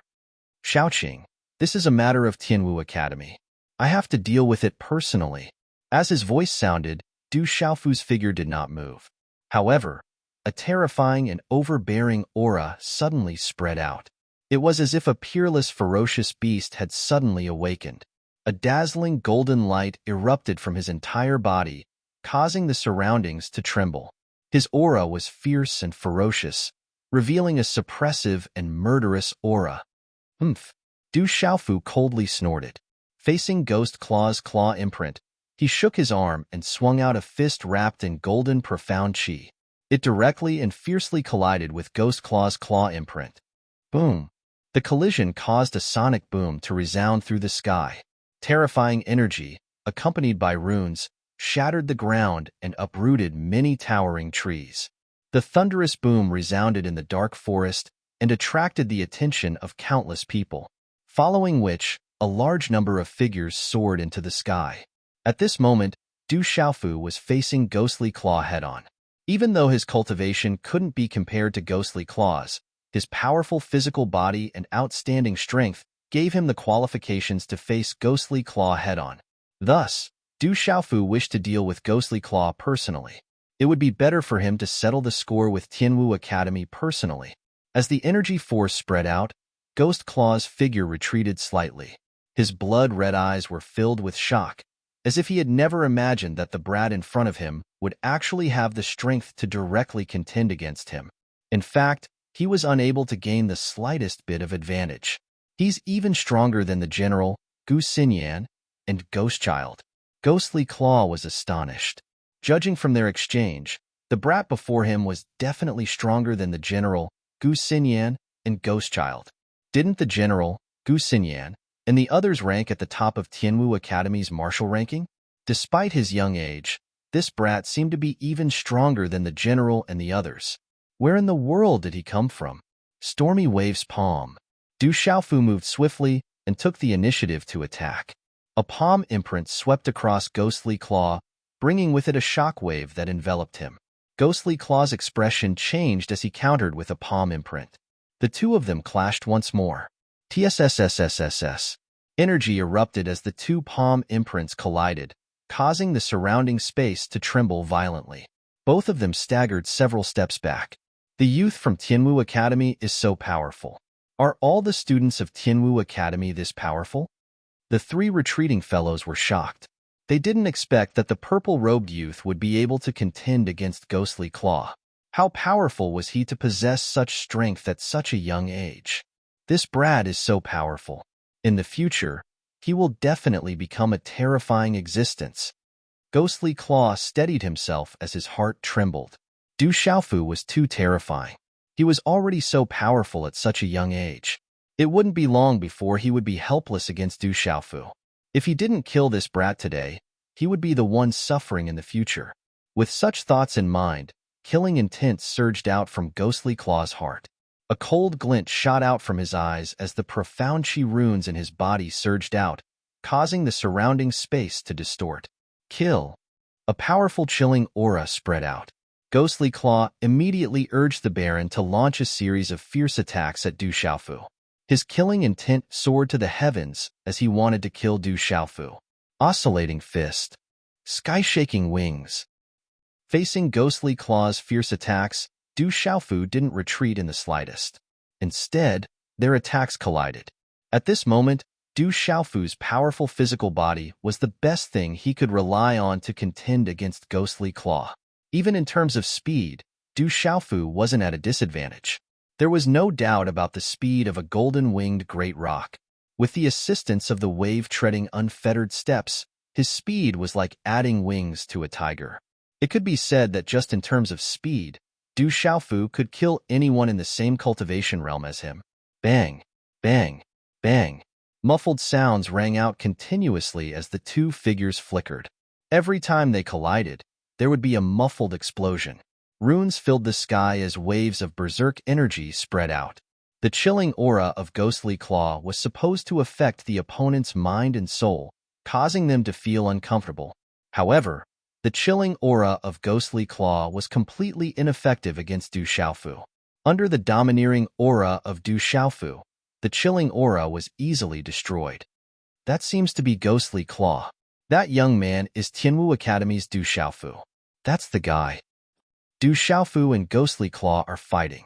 I didn't expect Du Xiaofu to be so powerful. Following the intense battle between the two, the surrounding mountain range immediately attracted many spectators. Looking at the two fighting intensely, there were people who immediately recognized them. Bang, bang, bang. The muffled sounds of energy colliding continued. Du Xiaofu seemed to be getting more and more courageous as the battle progressed. Although Du Xiaofu had yet to gain the upper hand in this intense battle, Du Xiaofu was able to integrate the mysterious move that he had recently comprehended into his every move, causing his attacks to become more and more powerful. At this moment, Du Xiaofu felt extremely satisfied as he fought against a martial lord who was in the Nirvana realm. His entire body felt more and more comfortable, but the purple-gold heavenly tower on his back was a little too heavy. However, Ghostly Claw, who was the opposite of Du Xiaofu, was completely different from what Du Xiaofu had expected. As a person who had been famous for a long time, he was well known in the Dark Forest. However, he couldn't even take down a student from Tianwu Academy. As more and more spectators gathered, he felt extremely embarrassed. Sensing that Du Xiaofu was getting more and more courageous and powerful as the battle progressed, it was as though he would never be exhausted. This made Ghostly Claw feel even more uneasy as the battle progressed. Brat, I'm not going to play with you anymore. I'll show you the true strength of a martial lord who is in the Nirvana realm. Ghostly Claw coldly snorted as his shriveled face turned even colder. Boundless profound chi surged, and the aura of a martial lord who was in the Nirvana realm surged without any reservation. Runes surged around his body as he channeled the energy of heaven and earth. With a wave of his hand, his 5 fingers curled slightly and finally gathered into a pitch-black rune claw.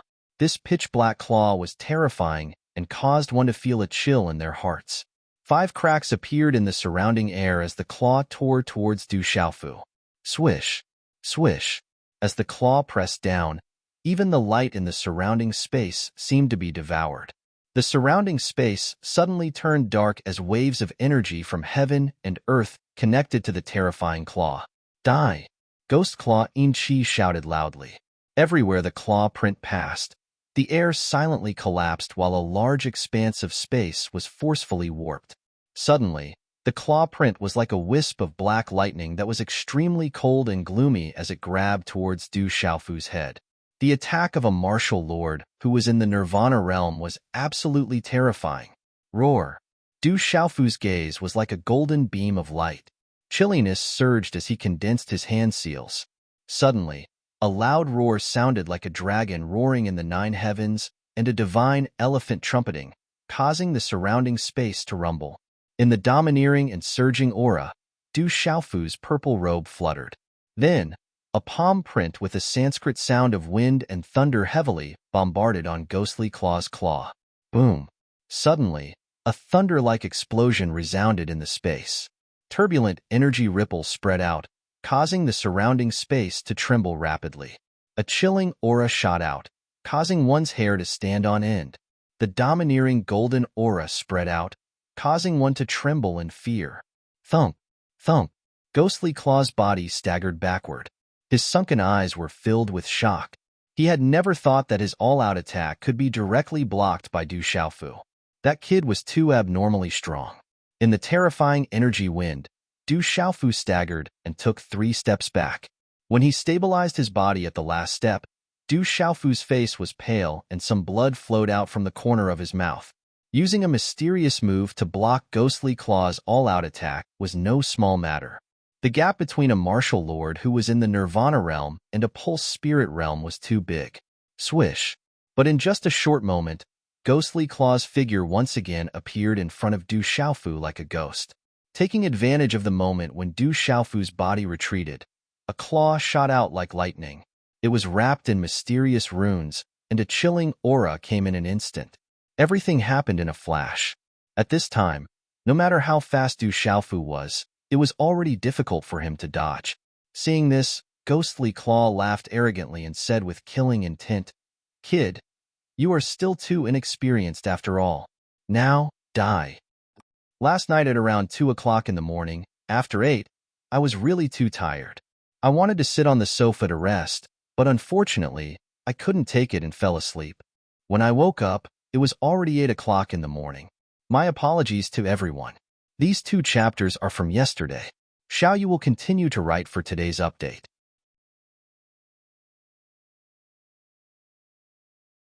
Chapter 361. Just as that sinister claw descended, a faint smile slowly appeared on Du Xiaofu's face. His body abruptly dodged slightly, allowing that claw to land directly on his shoulder. Rip!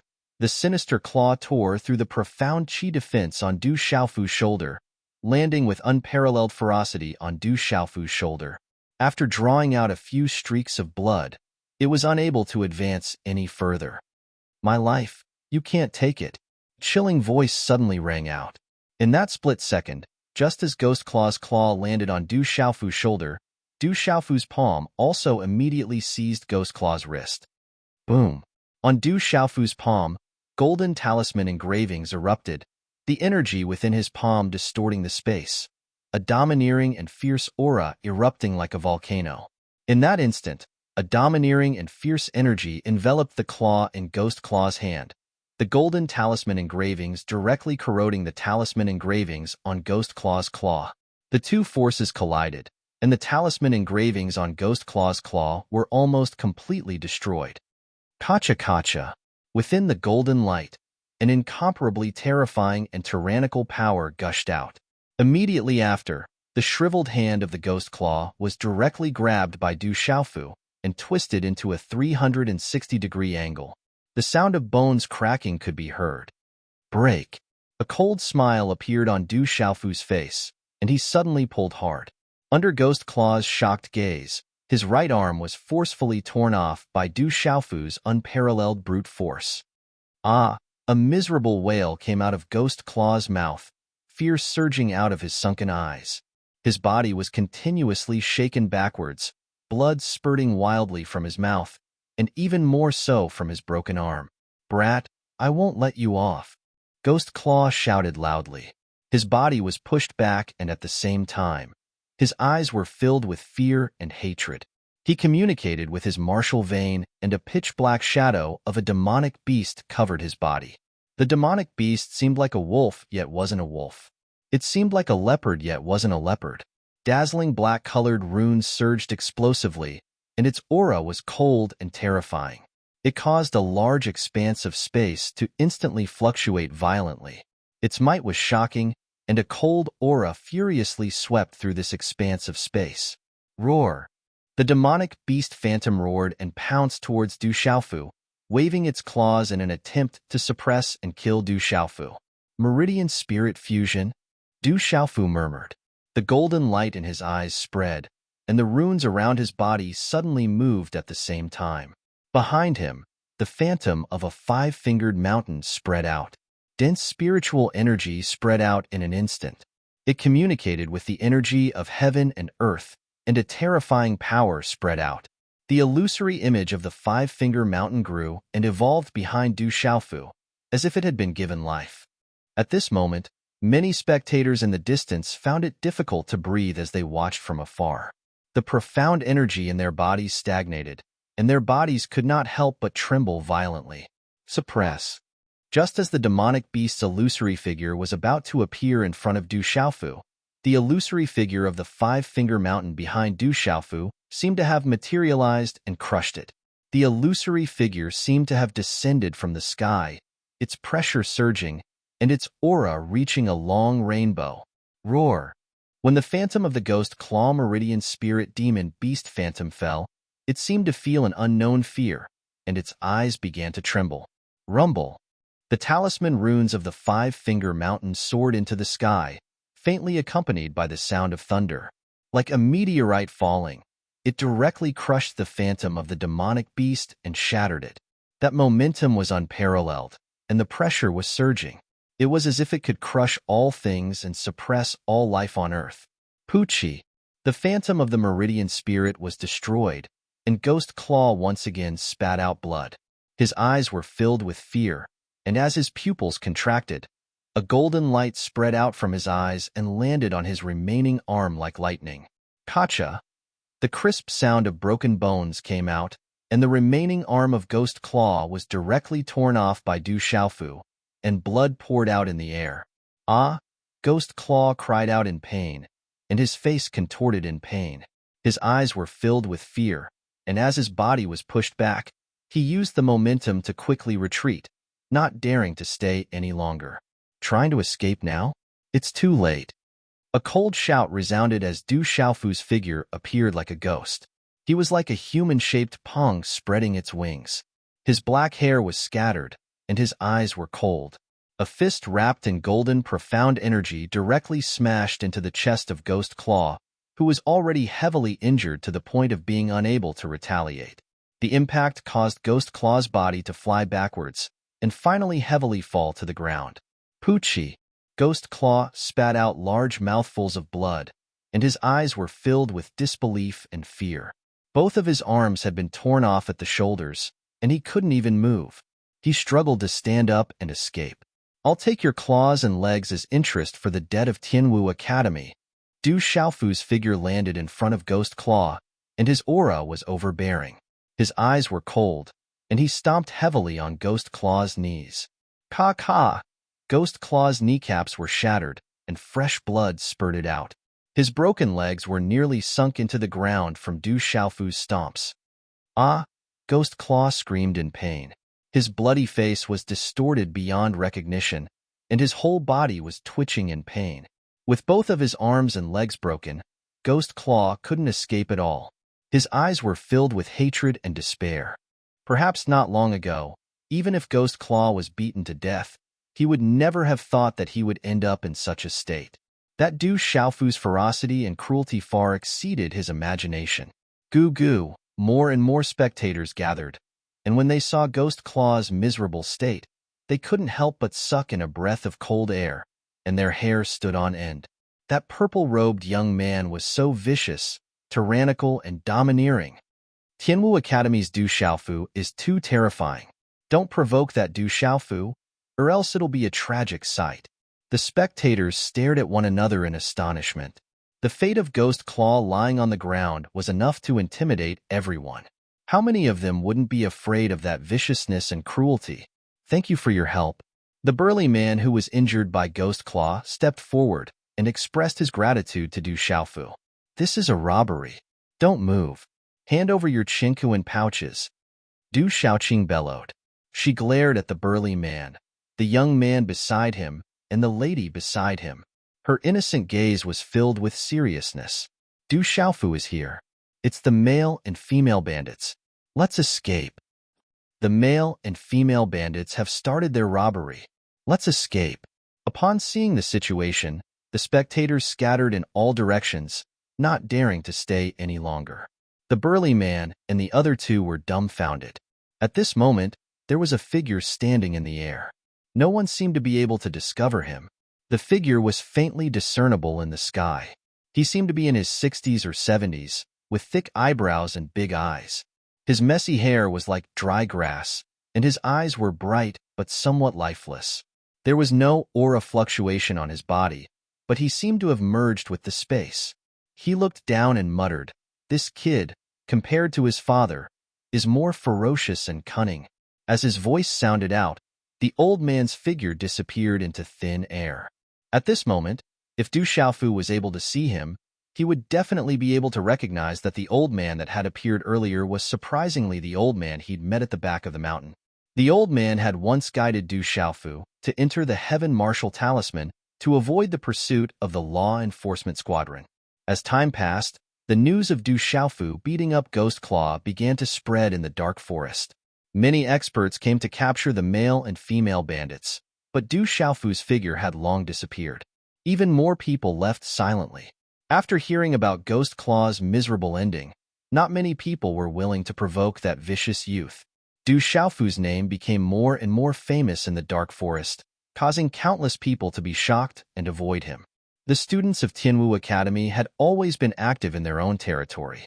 Even though many of them had reputations, such as the Mountain and River General, Jade Maiden Ling Xin, Gu Xinyan, and the others, all of them had reputations in the dark forest, they were still able to move about freely.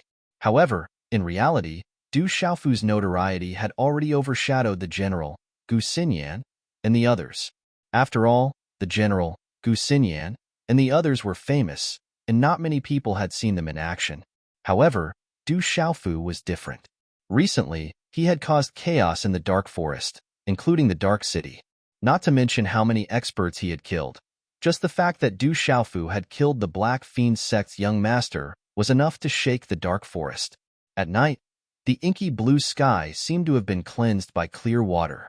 It was clean, gentle, and dignified. In the vast blue sky, a full moon hung in the sky amidst the twinkling stars. Under the night sky, a 16 or 17-year-old girl stood quietly in front of the courtyard. She was Du Yunxin, who had always been outstanding among the new students. Du Yunxin's rosy and moving face and her eyes were moist. Her voice was soft as she whispered, "I didn't expect his strength to be so tyrannical. He is already able to kill a martial marquis. Among his peers, I'm afraid only my brothers in the family can suppress him. However, compared to my brothers in the family, he is much younger. My brothers in the family at his age, I'm afraid they are unable to kill a martial marquis. I'm afraid the rumors have been exaggerated. How long has it been? I'm afraid he doesn't have that kind of strength yet." Du Qi's handsome face showed some displeasure. He moved slightly and stood quietly beside Du Yunxin. His temperament was noble and elegant at all times. Coupled with his tall and straight figure, it made him look even more handsome. However, every time he heard news about Du Xiaofu, he would feel displeased. How could a kid from a branch family that was abandoned by the main family be stronger than him? Du Yunxin slowly raised her head and looked at Du Qi. Then she said, "He is still a member of our Du family. If he can enter the Du family, he will definitely be able to strengthen our Du family in the future. Now that he can leave the Stone City, it seems that the matter that the elders mentioned back then has completely passed."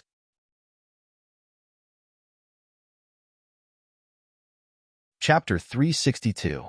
Why do you wish for him to return to the Du clan? Du Qi looked at Du Yunxin, his clear eyes flickering with emotions.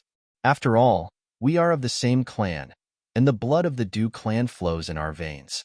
Only with the Du clan's prosperity can the Du clan continue to prosper, Du Yunxin said. Don't forget the calamity his father brought about back then. His fine hair covered his smooth forehead and drooped down to his thick and long eyelashes.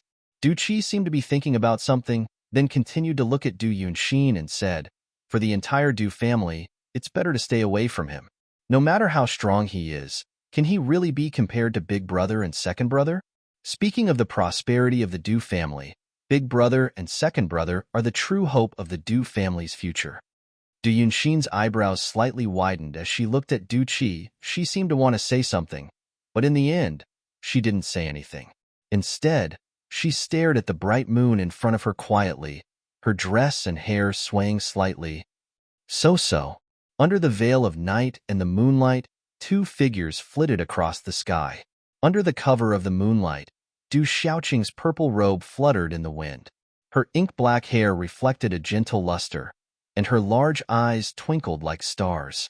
Her eyelashes fluttered softly as she looked at Du Xiaofu innocently and asked, "Brother, is it allowed to rob people in Tianwu Academy?" "No, the people in Tianwu Academy are our own people. You can't rob them." Looking at Du Xiaoqing's seemingly harmless face, Du Xiaofu could only feel helpless. At this moment, Ghost Claw, who was sealed in Du Xiaofu's hands, had a pale face. The dried blood stains on his body made him look even more miserable. So, two figures landed on the huge square at the entrance of Tianwu Academy. Under the moonlight, two lone peaks stood tall amidst the mountain ranges, looking like dragons with their heads held high. On the mountain to the left, on a flat cliff, there were 4 ancient words Tianwu Academy written in flamboyant calligraphy. Is this Tianwu Academy? What a comfortable place. Du Shaoqing looked around. When she arrived at this place, she also felt that there was an ancient and sacred aura everywhere, which made her feel very comfortable. Looking at the Tianwu Academy before him, Du Xiaofu's heart stirred. Countless experts had emerged from this place and were conferred the title of Marquis. Their radiance illuminated the land, and now that they had returned, he felt as though he had returned home. Is anyone there? Du Xiaofu, am back. Suddenly, Du Xiaofu let out a loud shout. His voice was accompanied by profound energy, and it immediately spread out in the night sky. Thump, thump, thump. Suddenly, the surging sound waves spread out, startling countless resting ferocious birds in the surrounding mountains. Ferocious beasts roared and hissed in low voices. Whoosh! In a short period of time, more than 10 young men and women ran out of the door. When they saw Du Xiaofu clearly, their faces were immediately filled with surprise. It's Senior Du. Senior Du is back. It's really Senior Du. These young men and women were all freshmen of Tianwu Academy, and naturally, they recognized Du Xiaofu. In order to retrieve the stolen profound spirit heavenly vine, Du Xiaofu, the general, Gu Xinyan, and the others entered the dark city to seize it. In the end, the general and the others returned safely. However, Fire Blade Biming Feng had fallen, and Du Xiaofu was in a perilous situation. Senior Du, you're back? Greetings, Senior Du. Upon seeing Du Xiaofu, the freshmen were both surprised and delighted. They immediately surrounded him enthusiastically. I'm back. This fellow is Ghastly Claw. I'll leave him to you. Looking at the surprised faces of the young men and women, Du Xiaofu smiled. After being outside for so long, he truly felt as though he had returned home. He casually tossed Ghastly Claw over to them. Ghastly Claw is said to be a martial lord expert. That bastard is Ghastly Claw? I heard that he killed many of our Tianwu Academy students. A few of the more courageous young men stepped forward and kicked Ghastly Claw. Walala! At this moment, the sound of wind whistling could be heard from within Tianwu Academy. A large number of flying demonic beasts flapped their wings, and a strong gust of wind howled in the air. There were also many young men floating in the air. So. Figures landed one after another, and there were even some who ran out of Tianwu Academy. Under the moonlight, everyone's gaze immediately turned to the resolute face under the moonlight. Du Xiaofu. It's really Du Xiaofu. He's back. The students of Tianwu Academy exclaimed in shock. Their faces were filled with surprise, and they were all overjoyed. Senior Du captured Ghastly Claw. Where is Ghastly Claw? Let me see. That bastard killed many of our academy students. Beat him up. Following which, countless young men surrounded the pitiful Ghastly Claw. The pitiful Ghastly Claw was beaten up by the students of Tianwu Academy. He screamed in agony, but he couldn't make a sound. His eyes and face were twitching uncontrollably. I knew that you would be fine.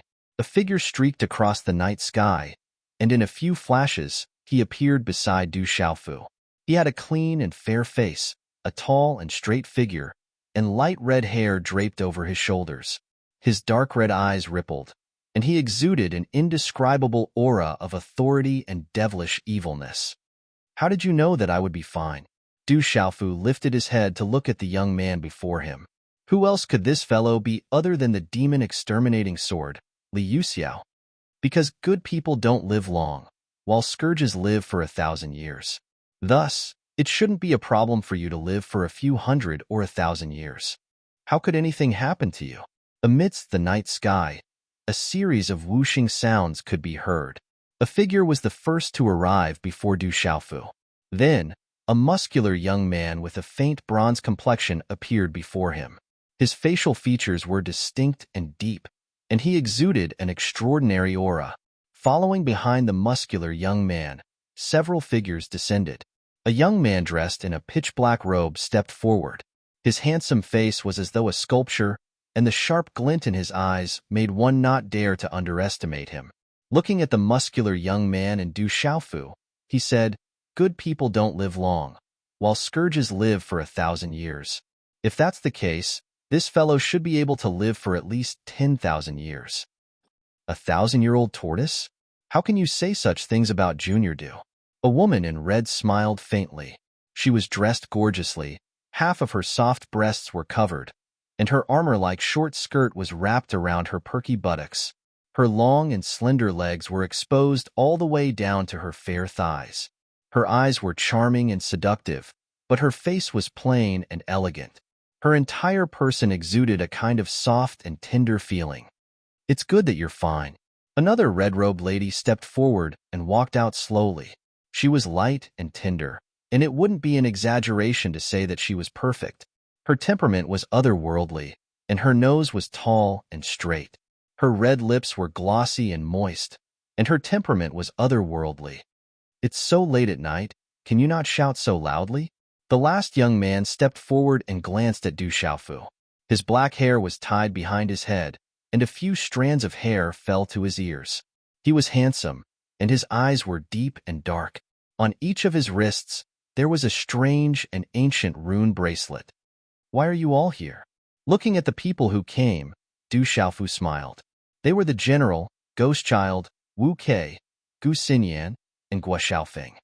"You were shouting so loudly that we thought you were being hunted down," Gu Xinyan said to Du Xiaofu. In her beautiful eyes, light bloomed. Standing next to Wu Kei, she looked like an angel and a devil. "You caught Ghost Claw?" Ghost Child noticed that Ghost Claw was being trampled by many students and asked Du Xiaofu in shock. "Yes, I met him by chance. I taught him a lesson and brought him back." Du Xiaofu said, "You taught him a lesson by yourself?" Guo Xiaofeng couldn't help but ask. He knew Ghost Claw's strength. Gu Xinyan, the general, and a few others looked at Ghost Claw, who was still being trampled by many students. Seeing his broken arms and legs, they were afraid that Du Xiaofu must have taught him a lesson.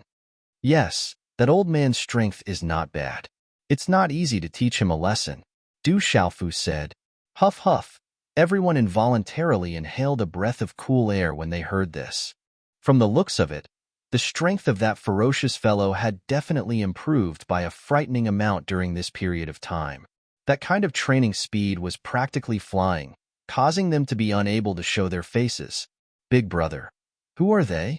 Du Xiaoqing poked her head out and curiously looked at Gu Xinyan, Wu Kei, the general, and the others.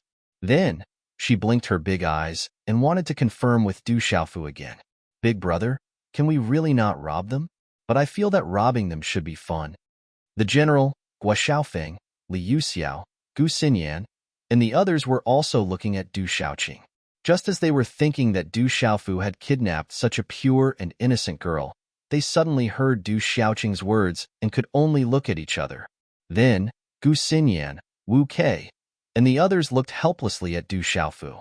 Without a doubt, everyone thought that this pure and innocent girl must have been led astray by that scourge Du Xiaofu. "It really isn't me." Du Xiaofu felt helpless. There was no way to explain. "Are you really back?" Amidst the growing crowd, several beautiful figures flew out from Tianwu Academy. One of them immediately landed beside Du Xiaofu. Her tight attire wrapped around her devilish figure, accentuating her long and slender legs, her firm buttocks, and her slender waist, forming a perfect and alluring arc. "Of course it's me." Du Xiaofu smiled. The person who came was Ouyang Shuang. Then, as if he suddenly thought of something, he immediately pulled Du Xiaoqing to Ouyang Shuang's side and said, "You came at the right time. I'll leave this girl to you. Can you let her stay in the academy for now?" "She is?" Ouyang Shuang looked at Du Xiaoqing and asked in confusion, "My name is Du Xiaoqing."